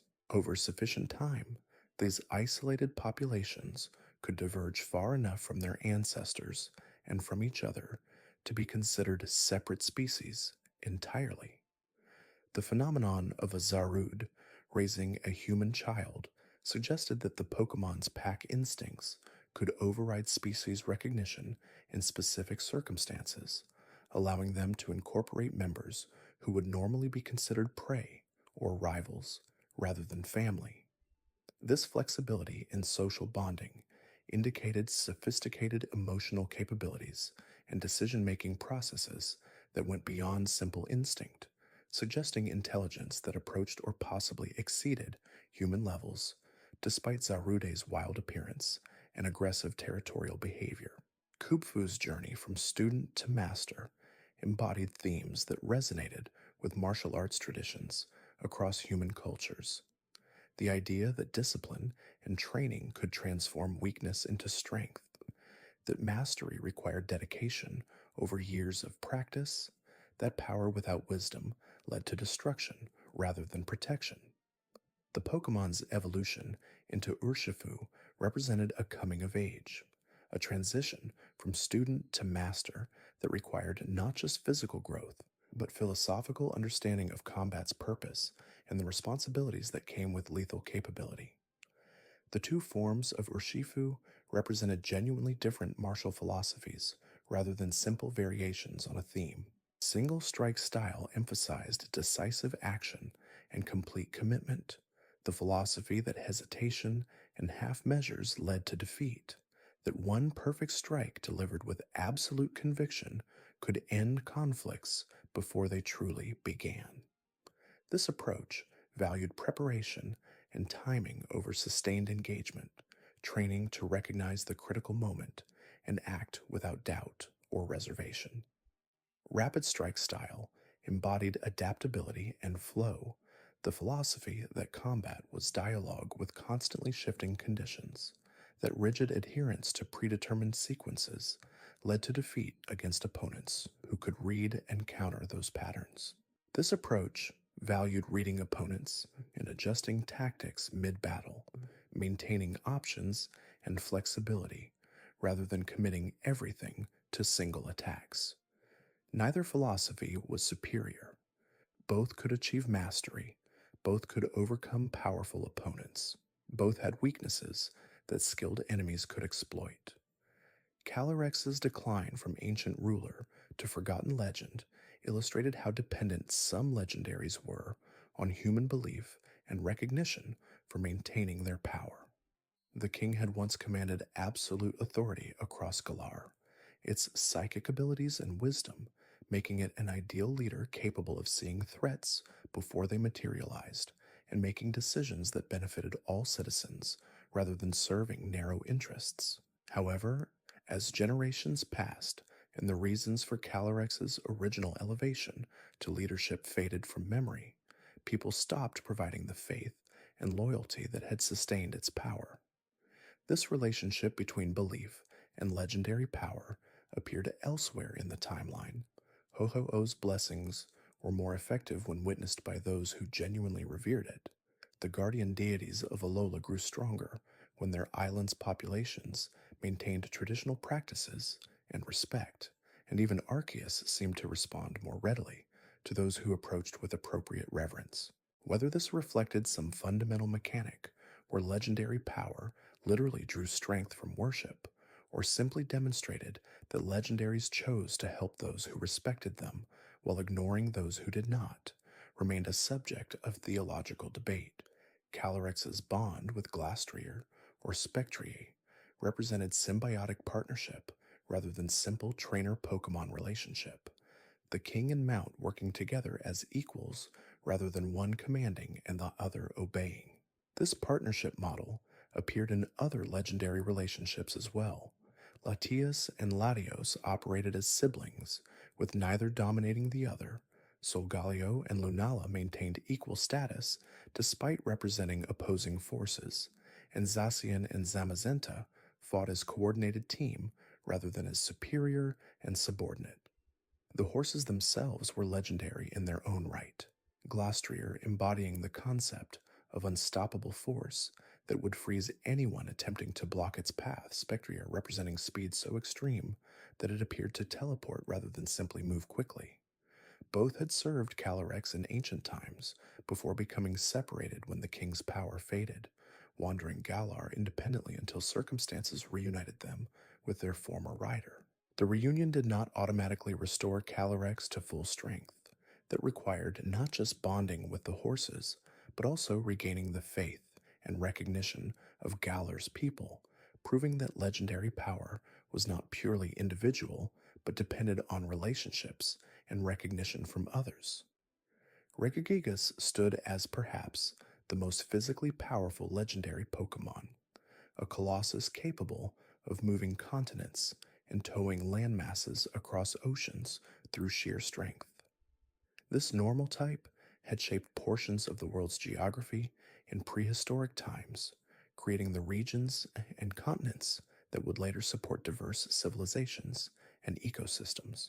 The legendary's role as continent mover suggested it had worked alongside, or perhaps in opposition, to Groudon and Kyogre during the era when planetary geography was being established, though records from that age were fragmentary at best.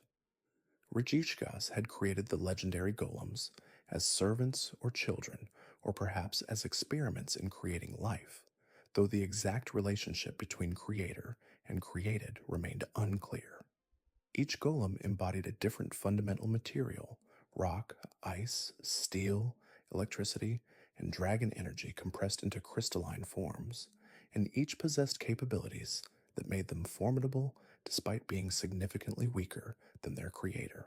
The golems served Regigigas loyally when awakened, but spent most of their existence in sealed states, waiting in hidden chambers until specific conditions triggered their release. The sealing of the golems and Regigigas's own retreat into dormancy suggested that the age of continent shaping had ended, that the world's geography was now stable enough that beings of such tremendous power were no longer needed for planetary maintenance. Regigigas slept in temples built specifically to honor it, waiting for an age when its unique abilities might once again be required. The legendary's slow start ability represented the difficulty of rousing such a massive being.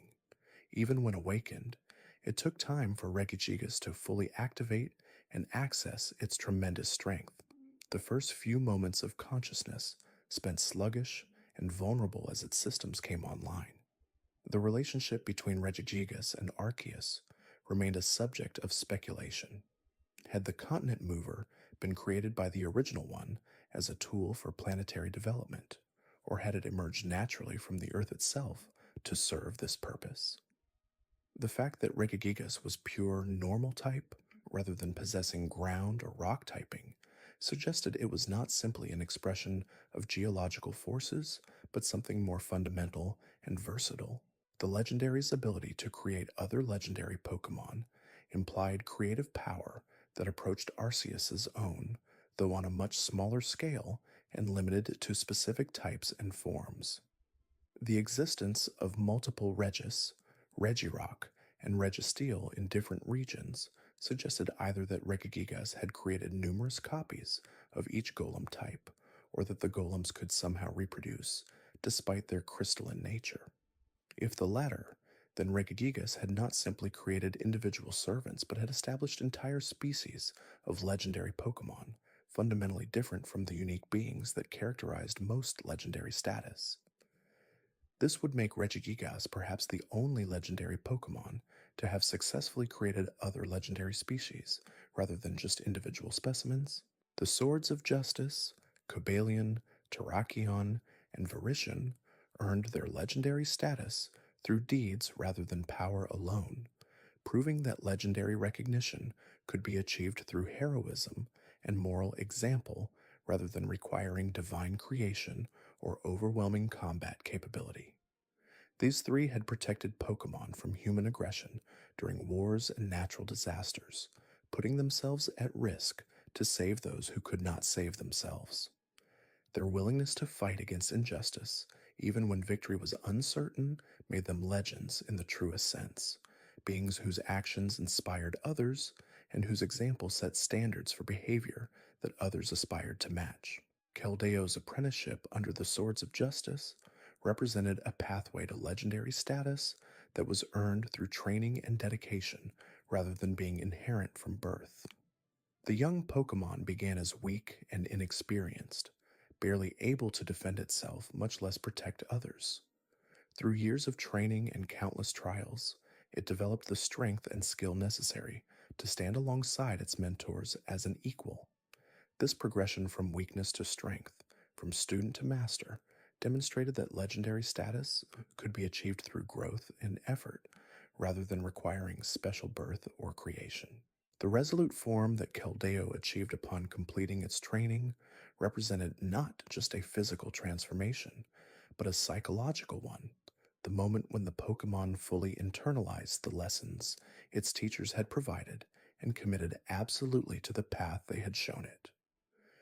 This commitment transformed Keldeo from a student mimicking its mentor's techniques into a true member of the Swords of Justice, capable of making independent decisions based on the principles it had learned rather than simply following instructions.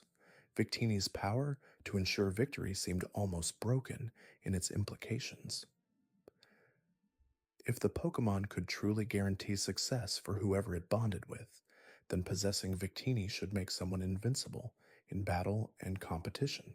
However, Victini's power had limits, unable to ensure victory against overwhelming odds, or when the goals being pursued were fundamentally unjust or impossible. The Pokemon could provide energy and enhance capabilities, could improve coordination and morale, could tip close battles in favor of its allies, but it could not single-handedly overturn situations where defeat was certain. The legendary's innocent and trusting nature made it vulnerable to exploitation, as individuals with selfish motivations could potentially bond with Victini and use its power for personal gain rather than worthy causes. Stories existed of trainers who had attempted this, using Victini's victory ensuring power to dominate others or accumulate wealth and status. These attempts typically ended badly, with Victini withdrawing its support once it recognized how its power was being misused, or with the trainer's luck turning catastrophically bad as karmic balance asserted itself.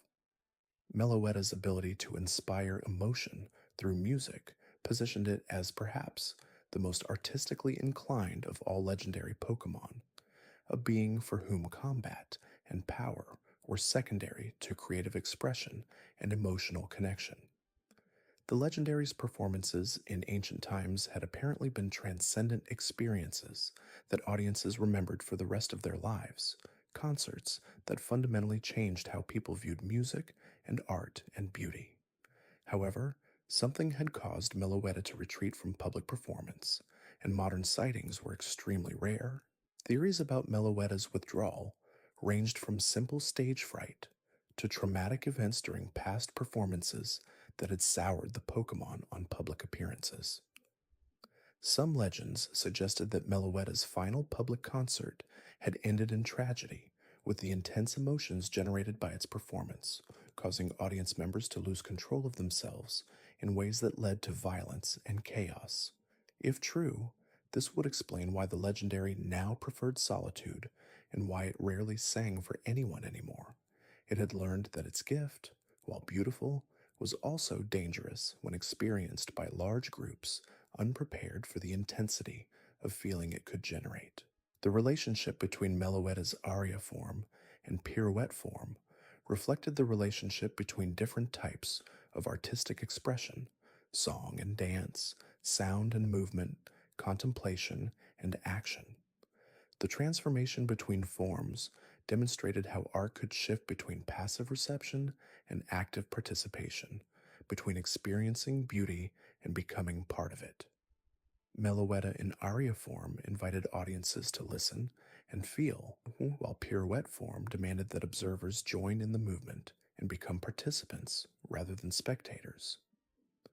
The forces of nature, Tornadus, Thundurus, and Landorus, represented weather phenomena elevated to legendary status, embodiments of destructive natural forces that could devastate civilizations when they manifested at full power. These three had been both worshipped and feared across history, cultures attempting to appease them through offerings and rituals, while also developing methods to seal them away when appeasement failed. The Pokemon seemed to have little concern for the destruction they caused, viewing it as natural expression of their power rather than something requiring regret or restraint. Landorus's willingness to restore fertility after destruction suggested it had more nuance than its counterparts, recognizing that devastation without renewal led to permanent deserts rather than cyclical destruction and rebirth. However, this restoration came only after Tornadus and Thundurus had already inflicted catastrophic damage, making Landorus's beneficial influence feel more like mitigation than genuine benevolence. The fact that all three existed in modern times suggested their sealing had been temporary or had failed, allowing them to resume their destructive wandering. The Therian forms that the three could achieve represented their true natures, the beast-like appearances suggesting primal forces that predated civilization and would continue long after civilizations fell. In these forms, they became even more dangerous and unpredictable, abandoning any restraint they might have shown in their incarnate forms, and fully embracing their roles as natural disasters made manifest. Enamorus joined the trio to form a quartet in later generations, adding a fourth force of nature that embodied love and spring rather than destruction and devastation. This fairy and flying type could transform between incarnate and Therian forms like the others, but its nature was fundamentally different. Where the original three brought death and destruction, and Namarus brought renewal and connection. This edition suggested that the forces of nature were not purely destructive, but represented the full cycle of seasons and natural processes, with Enamorus embodying the growth and reproduction that followed winter's cold and storms. Thanks for watching. If you enjoyed drifting through this gentle story, another video is waiting on the left of your screen. Let it play softly beside you. You may drift into sleep while something new unfolds. Somewhere in the oldest corners of the Pokemon world, legendary creatures wait in places most trainers never reach. Hidden behind waterfalls, sealed in ancient temples, sleeping beneath the oceans that stretch beyond the map's edge. These beings exist outside the normal rules, neither common nor catchable through ordinary means. Their presence shapes regions, their power defines generations, and their stories unfold across mythology and memory in equal measure. Before we drift off, make sure to subscribe so you never miss an upload, and let me know where you're watching from. And the best place to start is with the three birds that introduced the entire concept, where a frozen creature first appeared in mountain peaks, wrapped in eternal winter. Articuno carries wings made entirely of ice, crystalline feathers that cool the air around them with every gentle movement. The temperature drops when this creature approaches, moisture in the atmosphere freezing into snow that drifts down in curtains of white. Blizzards form in its wake, not through any conscious effort, but simply as a consequence of existing in spaces where warmth cannot survive. The bird's body generates cold in ways that defy simple explanation, ice spreading from its wingtips like frost across glass. Doomed hikers lost on mountain slopes sometimes report seeing Articuno in their final moments, a blue silhouette against white sky. Whether the creature appears as mercy or simple coincidence remains unclear, but the pattern repeats across recorded encounters. The sight offers something beautiful before the end arrives, wings catching light through falling snow. These appearances happen only in the most remote locations, peaks where rescue cannot reach. The wings themselves function as both appendage and element, ice that moves like feather and flesh combined into something new. Scientists studying Articuno from a distance have theorized the wings generate their own cold, rather than simply conducting it. The distinction matters, suggesting the bird creates winter rather than merely surviving it. This ability explains how blizzards appear even in seasons when snow should not fall. Each feather contains microscopic ice crystals arranged in patterns that defy natural formation, structures too perfect to emerge through freezing alone. The arrangement suggests intentional design, though whether Articuno consciously shapes its plumage remains unknown. These crystalline structures refract light in ways that create the aurora effect sometimes visible when Articuno flies through moonlight, blues and whites shifting into pale rainbow. The legendary bird's relationship with ice extends beyond simple elemental affinity into something more fundamental. Articuno does not merely manipulate existing cold, but generates it from internal processes that operate below absolute zero temperatures. Physics should prevent such temperatures from existing, yet Articuno's body maintains them without consequence. This impossibility marks the creature as truly legendary, being that exists outside normal thermodynamic rules. Mountains where Articuno nests develop permanent ice caps regardless of elevation or latitude, cold spreading outward from the creature's presence. These unnatural glaciers resist melting even during summer months, temperatures held artificially low through proximity to the legendary bird. Local ecosystems adapt or die, only cold-resistant species surviving in regions claimed by Articuno. The permanent climate change demonstrates how single legendary Pokemon can reshape entire environments through passive existence. Migration patterns suggest Articuno follows winter around the planet, moving between hemispheres to remain in coldest available regions. This behavior implies preference rather than requirement, creature choosing cold environments despite ability to survive anywhere. The seasonal movement creates reliable sighting windows, experienced trainers knowing when and where to search. These patterns have been documented for centuries, ancient texts describing the bluebird that heralds deepest winter. Before you drift off, maybe tap subscribe for more gentle videos and let me know where you're listening from tonight. Articuno's appearance changed when discovered in the Galar region, a variant form that traded ice typing for psychic abilities.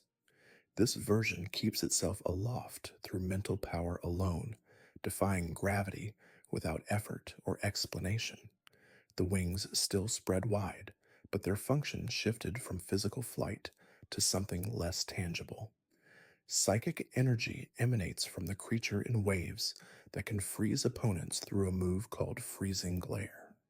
The Galarian form retains its connection to cold despite the typing change, still capable of turning the air frigid. Its appearance suggests a different evolutionary path, same species, adapting to different environmental pressures over countless generations. The purple and lavender coloring distinguishes it immediately from its icy blue counterpart, yet both share the same elegant silhouette. Both versions represent winter in different forms, one through temperature and one through stillness. Zapdos lives inside thunderclouds, where electricity gathers in concentrations dense enough to split the sky. The bird appears most often when storm systems collide, visible for brief moments as lightning illuminates its form. Its body generates and controls electricity with precision that exceeds natural phenomena, turning clouds into weapons or shields. The crackling energy that surrounds Zapdos never stops, constant discharge creating the sound of static in the air. The electrical field extends several meters beyond Zapdos's physical body, sphere of ionized air that makes approach incredibly dangerous. Metal objects within this field become conductors, drawing strikes that would otherwise miss their target. This defensive corona protects Zapdos without conscious effort, automatic response to any potential threat. Trainers who successfully befriend Zapdos must learn to operate within this electrical environment, carefully timing their proximity to avoid accidental electrocution. Thunderstorm intensity correlates directly with Zapdos's emotional state, calm producing gentle rainfall, while agitation generates violent tempests. This connection suggests some form of atmospheric empathy, weather responding to the legendary bird's moods. Meteorologists in regions where Zapdos dwells have learned to predict the creature's disposition through storm analysis, reading emotional states in cloud formations and lightning frequency. This weather-based language creates communication channel between legendary and observer. The relationship between Zapdos and electrical infrastructure remains poorly understood, power grids sometimes experiencing surges or failures when the legendary bird passes nearby.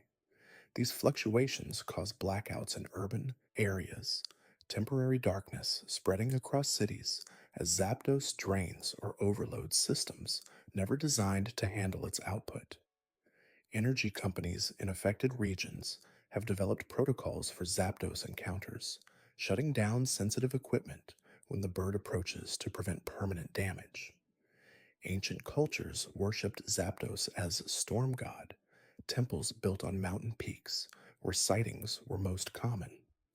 These structures served dual purpose, places of reverence and primitive lightning rods that channeled electrical discharge safely into the ground. Archaeological evidence suggests priests deliberately attracted Zapdos through metal constructions, seeking the legendary bird's blessing or power. Modern understanding suggests these practices were incredibly dangerous, though apparently successful, given the structure's continued existence. The creature draws inspiration from Thunderbird mythology, ancient stories of enormous birds whose wing beats summoned storms. Some Pokedex entries suggest Zapdos creates thunderstorms by flapping its wings, while others claim it simply inhabits them. The distinction matters less than the observable truth that where Zapdos appears, lightning follows. The bird seems drawn to electrical discharge, feeding on or perhaps generating the power that flows through summer storms. Sightings of Zapdos happen during the moments when thunderclouds split apart, revealing clear sky or revealing the creature perched within. The pattern suggests the bird tears through storm systems deliberately, either hunting or simply traveling. Its yellow plumage glows with internal energy, static electricity causing feathers to stand perpetually on end.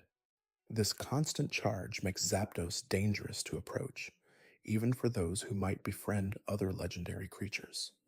The Galarian variant of Zapdos abandoned electricity entirely, becoming a fighting and flying type with legs powerful enough to destroy industrial vehicles. This version runs rather than flies, muscular limbs carrying it across terrain at speeds that blur the creature into streaks of orange. The Roadrunner served as inspiration here, a bird known for ground speed rather than aerial prowess. Galarian Zapdos kicks with force that exceeds its size, compact frame hiding incredible strength. The contrast between forms demonstrates how dramatically legendary Pokemon can adapt to regional conditions. Cantonian Zapdos represents summer thunderstorms, the electrical fury of warm season weather. Galarian Zapdos represents something more terrestrial, power expressed through physical force rather than elemental control.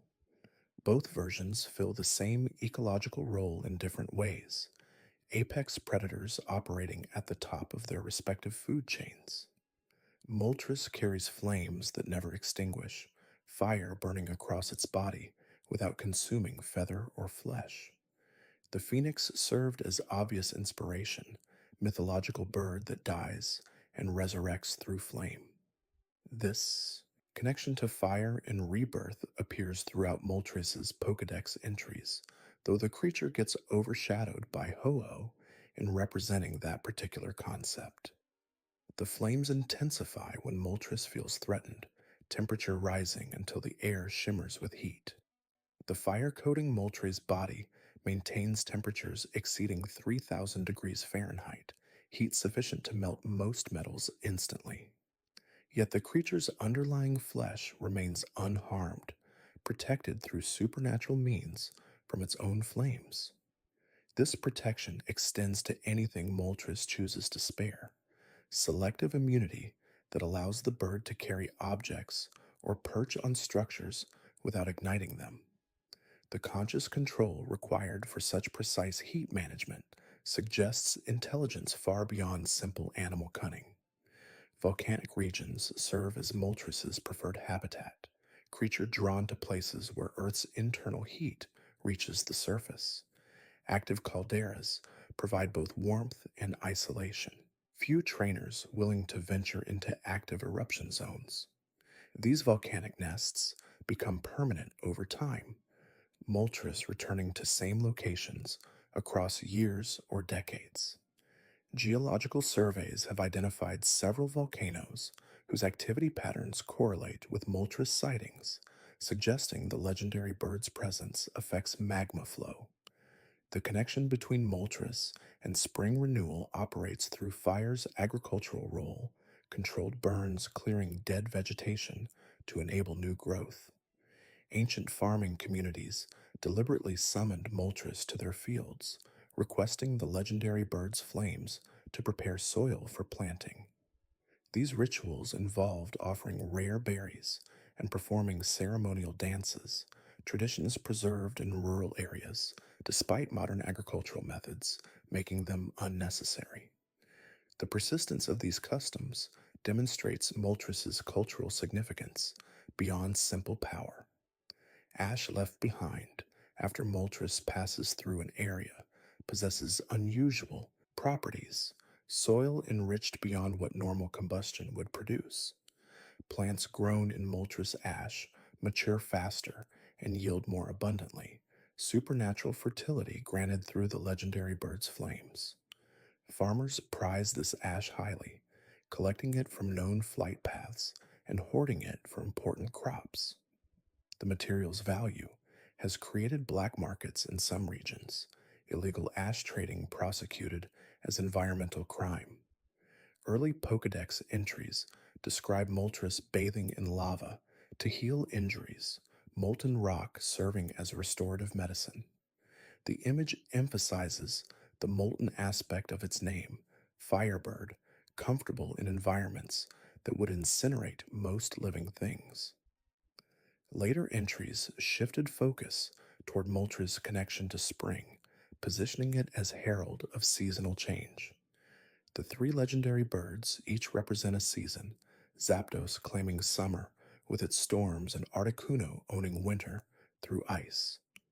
Spring belongs to Moltres through the warmth it brings, fire melting, snow, and allowing growth to return. This seasonal assignment feels appropriate given fire's role in renewal, old vegetation burning away to make space for new. The connection to rebirth appears again here, Phoenix mythology blending with seasonal cycles. Autumn remains notably absent from the trio's seasonal representation, creating a gap that makes Ho-Oh's autumn connections all the more interesting. Galarian Moltres trades fire for dark typing, flames turning sinister purple rather than warm orange. This version burns differently, draining energy from those it attacks rather than simply causing physical damage. The flames create burned out shadows of victims, draining vitality and leaving hollow shells behind. This darker interpretation transforms Moltres from herald of spring into something more malevolent, fire that destroys rather than renews. The names of all three legendary birds contain Spanish numbers hidden in their construction. Articuno holds uno for one, Zapdos contains dos for two, Moltres conceals trees for three. This naming convention established a pattern that would repeat across future legendary trios, subtle connections that reward careful observation. The detail adds a layer of intentionality to designs that already carried significant mythological weight.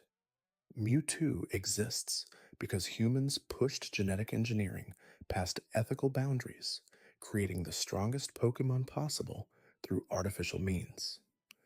Scientists extracted DNA from Mew and rearranged it, attempting to enhance power while removing perceived weaknesses. The experiment succeeded in creating something incredibly strong, but the process stripped away empathy and gentleness.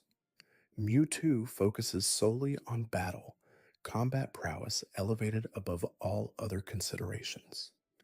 The laboratory journals detail hundreds of failed attempts before successful creation, embryos that developed incorrectly or died within hours of gestation. Each failure brought researchers closer to understanding Mew's genetic structure, though the cost and destroyed potential life raises ethical questions that remain unanswered. The successful specimen emerged after 3 years of continuous experimentation, timing suggesting the project consumed significant resources and dedication. The financial backing required for such extended research implies wealthy patrons whose identities were never recorded. Mewtwo's psychological development occurred in isolation, creature raised without companions or social interaction. The researchers treated it as experiment rather than being, measurements and tests replacing normal childhood experiences. This emotional deprivation shaped Mewtwo's worldview, teaching it that existence means only strength and survival. The loneliness created during these formative years cannot be undone, damage permanent despite any subsequent kindness. The escape from Cinnabar Island involved catastrophic destruction. The laboratory demolished so thoroughly that reconstruction proved impossible. Survivor accounts describe Mewtwo tearing through reinforced walls as though they were paper, psychic power reducing concrete and steel to rubble. The facility's destruction served dual purpose: escape route and permanent erasure of the research that created such suffering. No backup data survived, all records of the genetic engineering process lost in the conflagration. Cerulean Cave's selection as refuge seems deliberate rather than random, deepest and most isolated location available in Kanto region. The cave system extends far below ground level, passages leading to chambers where sunlight never reaches. This profound isolation suits Mewtwo's desire for solitude, environment where unwanted visitors rarely venture. The few trainers who penetrate these depths find themselves facing the strongest Pokemon in existence, creature with nothing left to lose. The creature's creation took place on Cinnabar Island, in a laboratory where researchers operated without oversight or restraint. Mr. Fuji and Blaine likely led the project, their names appearing in fragmented journal entries found in the abandoned mansion. The journals chronicle Mewtwo's development, documenting how increased strength correlated with decreased emotional capacity. The scientists celebrated each milestone without considering what they were creating. Eventually, Mewtwo escaped, breaking free from the facility and fleeing to Cerulean Cave, where it remains in isolation. The cave provides shelter from a world the creature never asked to enter, a place where it can exist without an interference. Whether only one Mewtwo was created remains unclear, game lore suggesting a single creature, while anime and manga imply multiple versions. Regardless of the exact count, Mewtwo stands as warning about unchecked scientific ambition. The first Pokemon movie cemented Mewtwo's popularity, giving the creature depth and motivation beyond simple power. The film explored questions of identity and purpose, asking what it means to be created rather than born. These philosophical questions resonated with audiences, transforming Mewtwo from generic legendary into one of the franchise's most beloved characters. The movie's influence cannot be overstated, shaping how entire generations view this particular Pokemon. Mewtwo received two Mega Evolution forms, one emphasizing physical power and another focusing on special attacks. These transformations push the creature's already incredible strength even further, though at unclear cost. The Mega forms represent Mewtwo at full power, restraints removed and abilities maximized. Both forms maintain the creature's psychic typing enhancement rather than fundamental change. Mew contains the genetic information of every Pokemon species, DNA flexible enough to become anything. This legendary creature can transform at will, learning any move and adapting to any situation. The Pokedex classifies Mew as ancestor to all Pokemon, the single point from which all others diverged over millions of years. This ancestry explains Mew's genetic versatility, original template still containing all possible variations. The creature's playful nature contrasts sharply with the power it possesses, childlike curiosity driving behavior more than any aggressive instinct. Mew floats through environments rather than walking, movement appearing effortless and joyful. Its small size and pink coloring make it seem non-threatening, appearance concealing incredible strength. This contrast between appearance and capability became a recurring theme in legendary design. Mew appears exclusively through special events, never available through normal gameplay in most generations. This exclusivity transformed the creature into a legend within the games themselves, something discussed but rarely seen. Rumors about Mew's location circulated on playgrounds and early internet forums, players sharing false information mixed with genuine secrets. The truck near the SS Anne became infamous as a supposed Mew hiding spot, a myth that persisted for years, despite being completely false. The Mew glitch, discovered long after the game's release, allowed players to encounter the creature through careful manipulation of game mechanics. This exploit involved specific trainers and the fly move, creating a sequence that spawned Mew.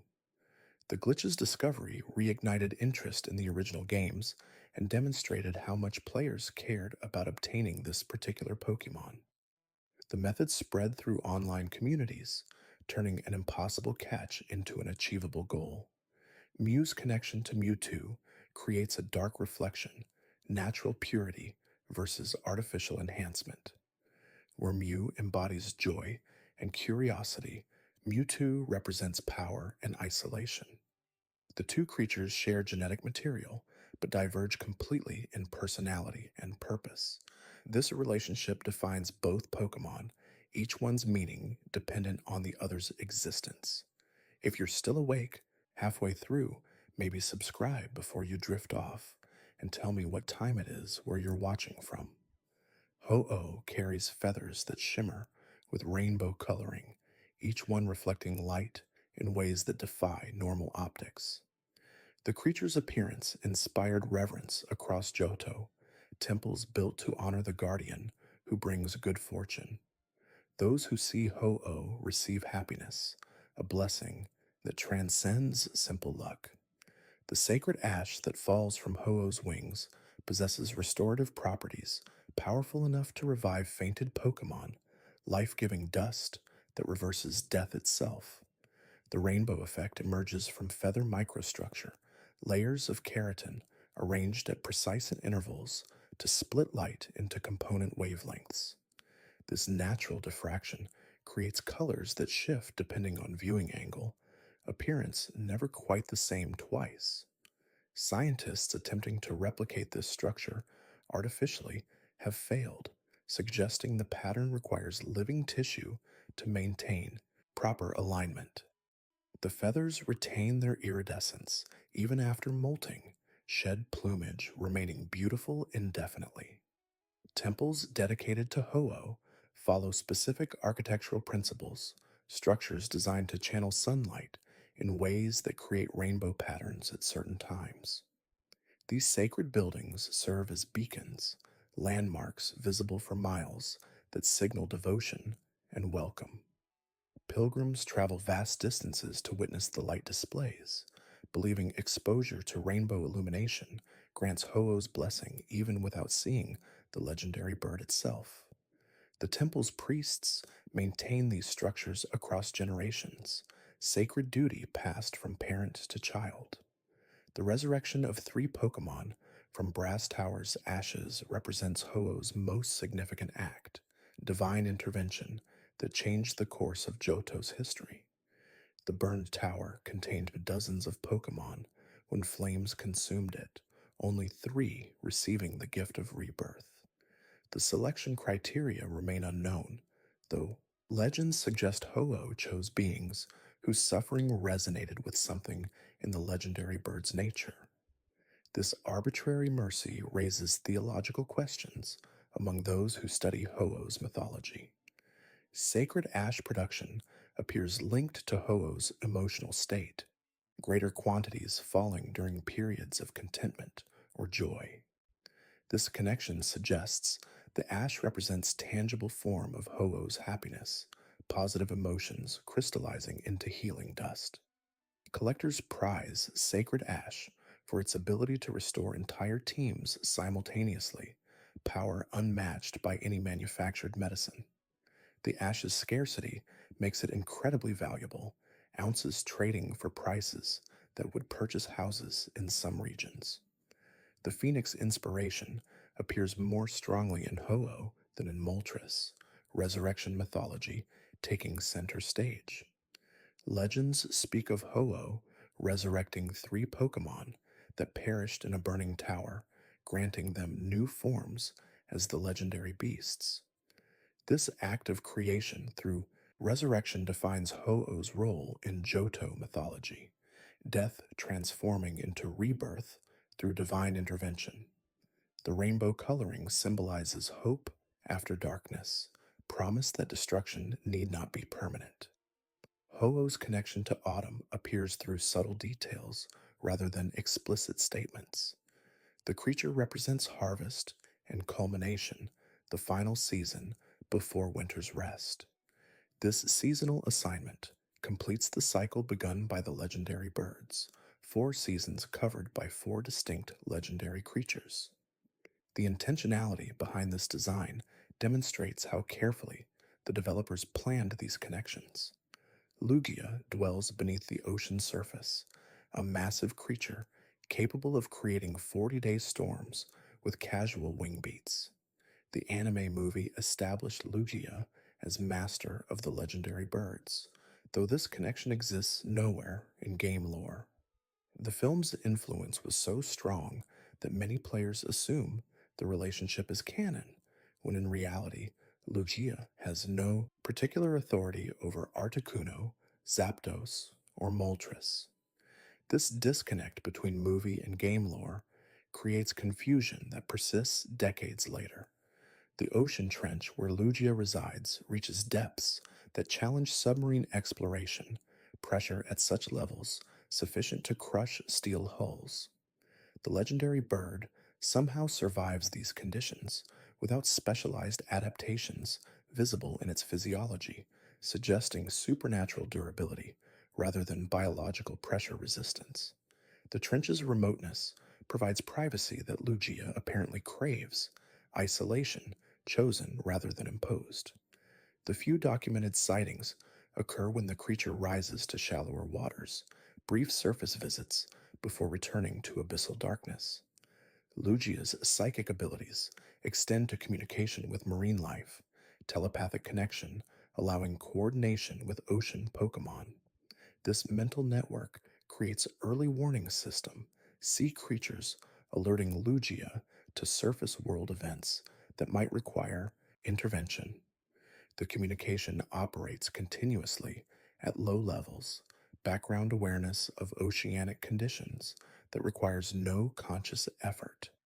This passive monitoring allows Lugia to detect threats or disturbances across vast distances. The 40-day storm potential represents catastrophic threat, weather system powerful enough to reshape coastlines through erosion and flooding. Historical records describe several such storms, events attributed to Lugia's rage or distress.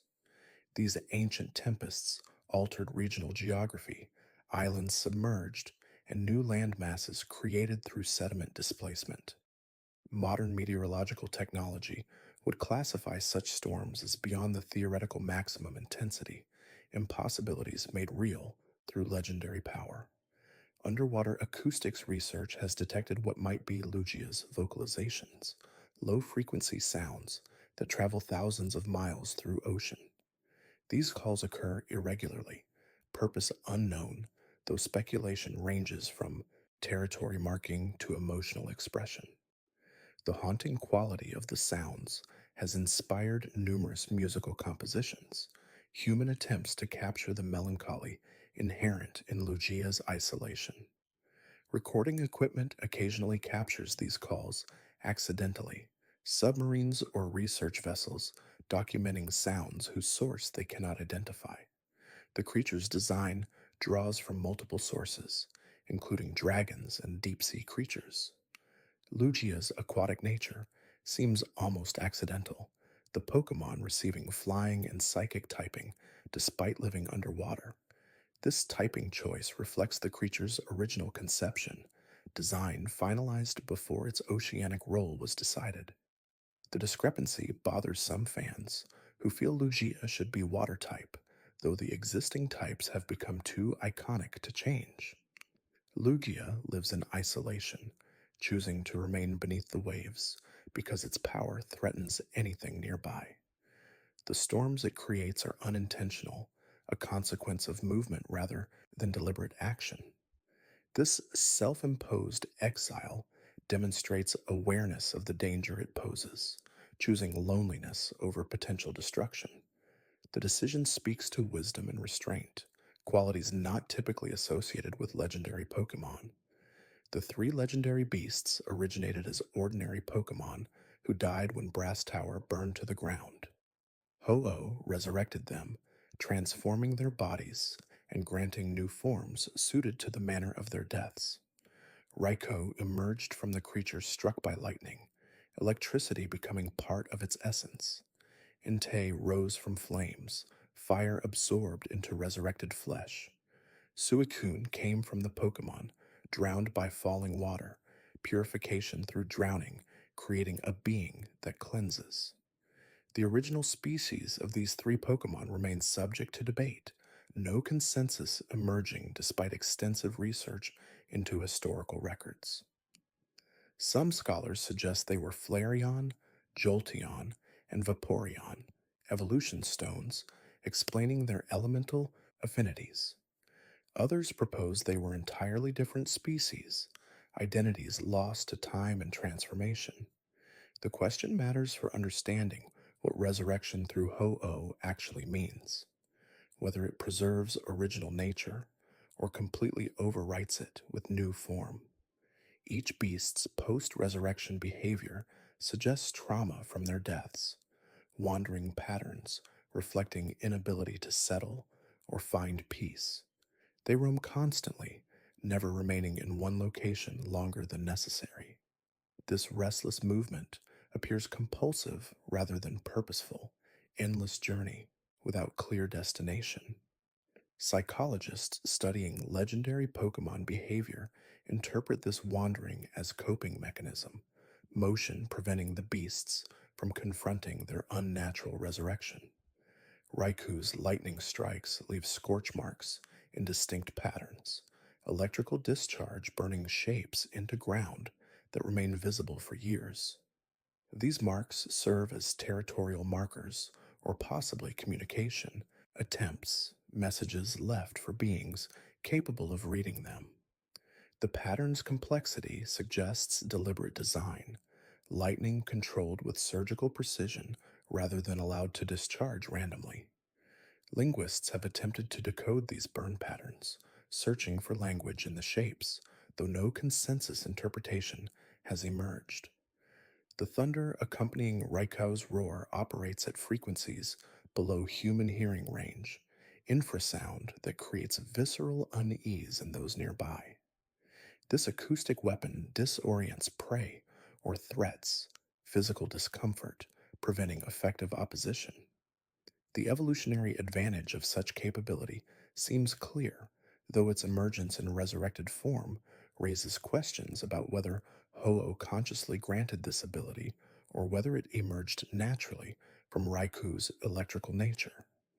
Raikou embodies thunderstorms in mobile form, speed and electricity combined into a single entity.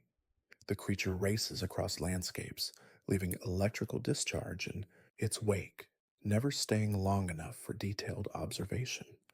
Its roar sounds like distant thunder, appropriate for a being born from lightning strike.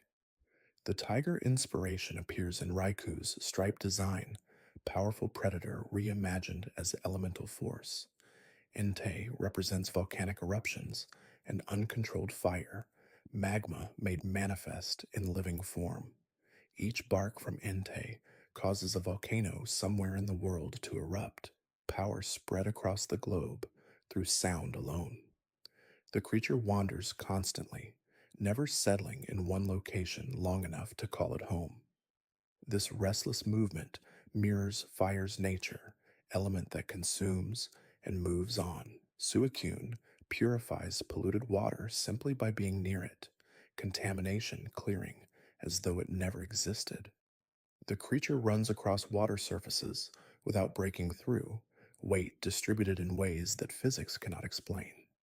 Grace defines Suicune's movement, elegant stride that makes running look like dancing. The North Wind serves as this Pokemon's title, cold purity sweeping away imperfection. Celebi travels through time as easily as ordinary Pokemon walk between locations, past and future equally accessible. The creature appears only in times of peace, refusing to manifest when conflict threatens the timeline. Forests serve as Celebi's domain, nature preservation becoming its primary concern. The onion fairy design gives Celebi a whimsical appearance that contrasts with its temporal powers. Time travel mechanics employed by Celebi operate outside normal understanding of causality, paradoxes either prevented or simply ignored through supernatural means. The creature can change past events without creating timeline branches, alterations integrated seamlessly into single continuous history. This reality editing capability should be impossible according to temporal physics, yet Celebi performs it routinely without apparent effort or concern for consequences. The ease with which Celebi manipulates time suggests either profound understanding of temporal mechanics or complete immunity to their restrictions. Forests visited by Celebi develop unusual characteristics, trees growing faster and producing fruit year round regardless of season. This temporal manipulation extends to the environment itself, small pockets of accelerated or decelerated time, creating microclimates where normal rules don't apply. Botanists studying these locations report species that shouldn't coexist growing side by side, temporal displacement, bringing together plants from different eras. These chronologically confused ecosystems provide unique research opportunities, though maintaining consistent observations proves difficult when time flows unpredictably. The seeds Celebi carries originate from extinct species, plants that disappeared millions of years before human existence. These botanical time capsules allow modern study of prehistoric flora, specimens preserved perfectly through temporal stasis rather than fossilization. The scientific value cannot be overstated. Direct observation of living plants, previously known only through pollen records and petrified remains. However, introducing these ancient species into modern ecosystems creates risks. Prehistoric plants potentially outcompeting contemporary vegetation. Celebi's refusal to appear during conflict operates as absolute restriction, creature physically unable to manifest in war zones or violent areas. This limitation suggests deep connection between temporal power and peace, time travel requiring calm environment to function properly. The mechanism behind this restriction remains mysterious, though theories suggest violent emotions disrupt temporal stability in ways that prevent Celebi's arrival. This creates paradox where Celebi cannot help those who most need its time manipulation abilities. Guardian of Ilex Forest, Celebi ensures that plants grow and ecosystems remain balanced. The creature brings vegetation with it through time, seeds from extinct species arriving in modern day through temporal displacement. This ability makes Celebi a living archive of botanical history, carrying samples of every plant that ever existed. The responsibility of protecting nature across all time periods weighs heavily on something so small. Celebi's role in the fourth movie expanded its mythology significantly, showing how the creature uses time travel to prevent ecological disasters. The film portrayed Celebi as vulnerable despite its power, temporal abilities failing to protect against capture and exploitation. This vulnerability made the character more relatable, legendary status not preventing harm. Regirock consists of rocks and boulders compressed together through unknown means, no organic components visible anywhere. The creature repairs damage by incorporating new stones, body composition constantly shifting as old rocks fall away and new ones get added. Orange patterns mark Regirock's face, dots arranged to suggest eyes and mouth. The patterns serve no apparent function, their presence raising questions about whether they indicate actual sensory organs. Regigigas created the three Regis according to legend, shaping Regirock from clay during continental formation. This origin story ties the Regi trio to the planet's geological history, beings formed during Earth's infancy. Regirock's composition reflects this ancient origin, stones weathered by time, yet maintaining their form through supernatural cohesion. The creature's movements sound hollow, stones scraping together without flesh to muffle the noise. This unsettling quality makes Regirock seem less like a living being and more like animated geology. The line between Pokemon and natural phenomenon blurs with the Regi trio, raising questions about what qualifies as alive. Regice forms from ice compressed for thousands of years, frozen solid in ways that defy melting. Antarctic ice serves as this creature's body, temperatures so low that approaching Regice causes instant frostbite. The blue crystalline structure remains transparent enough to see through, internal organs either absent or invisible. 7 yellow dots mark Regice's face in a pattern similar to Regirock's orange markings. The ice never melts, regardless of external temperature. Molecular bonds strengthened beyond normal hydrogen connections. This supernatural durability allows Regice to exist in warm climates without slowly dissolving, ancient ice maintaining its structure through means science cannot explain. The creature moves despite having no visible joints, frozen body flowing like liquid when needed. Regice's breath drops temperatures to negative 300 degrees Fahrenheit, cold and tense enough to freeze air itself into solid crystals. This ability makes the Pokemon incredibly dangerous, even brief exposure causing permanent damage. The creature seems unaware of this danger, moving through environments without consideration for what its presence destroys. Registeel's body consists of metal harder than any substance found naturally, material analysis revealing no matches to known elements.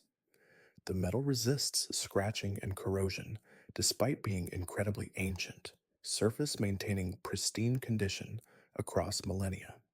7 dots arranged in a hexagonal pattern mark Registeel's face in silver, continuing the visual motif established by the other Regis.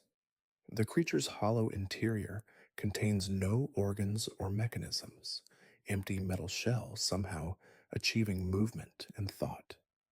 This impossible anatomy defies understanding, raising questions about how Registeel functions at all. The metal itself may be alive, consciousness emerging from material properties rather than biological processes. Registeel spent 10,000 years sealed in an underground chamber, metal unchanging despite the immense time span. When finally released, the creature showed no signs of damage or deterioration, as though time had stopped within the seal.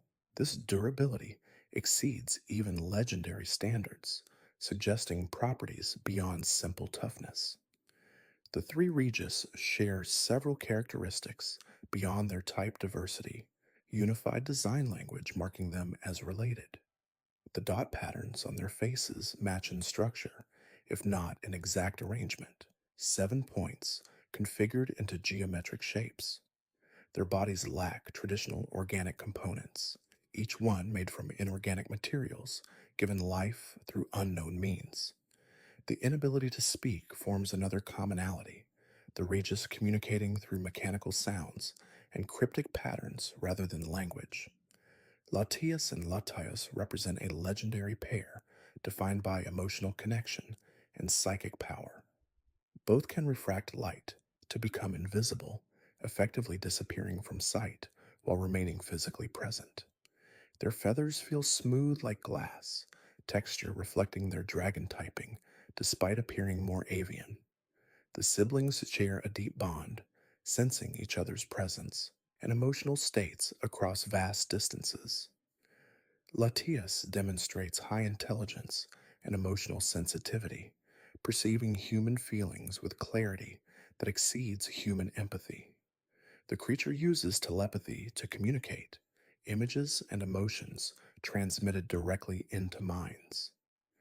Red and white coloring defines Latias's appearance, softer tones suggesting gentleness despite considerable power. The Pokemon often disguises itself as a human girl, maintaining the illusion through psychic manipulation. Latios shares its siblings' intelligence and psychic abilities, though personality skews more protective than empathetic. The creature guards territory fiercely, willing to sacrifice itself to protect Latios or human friends. Blue and white coloring distinguishes Latios from its red counterpart, cooler palette suggesting different temperament. Speed defines this Pokemon's movement, velocity exceeding most legendary creatures. The Soul Dew connects Latias and Latios to Alto Mare, a city where the siblings serve as protectors. This jewel contains immense psychic energy, power concentrated into a small gemstone.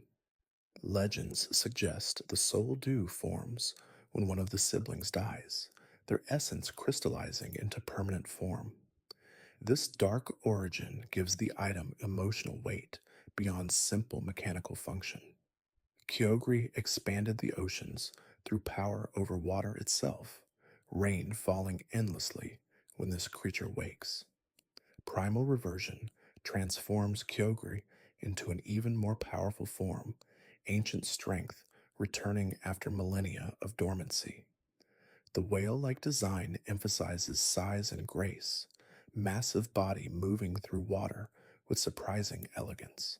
Blue coloring seems obvious for a water-type legendary, though the specific shade shifts between navy and cerulean depending on light conditions. The rain generated by Kyogre operates at intensity that exceeds natural precipitation, water falling in sheets thick enough to reduce visibility to arm's length. The supernatural downpour continues without pause, clouds reforming instantly as they empty. Normal weather patterns cannot compete with Kyogre's influence. Existing systems dissolved or absorbed into the legendary's endless storm. The volume of water produced should empty atmospheric moisture reserves within hours, yet supply never diminishes, suggesting Kyogre generates water rather than simply collecting it. Ocean depths respond to Kyogre's mood, sea level rising or falling based on the legendary's emotional state.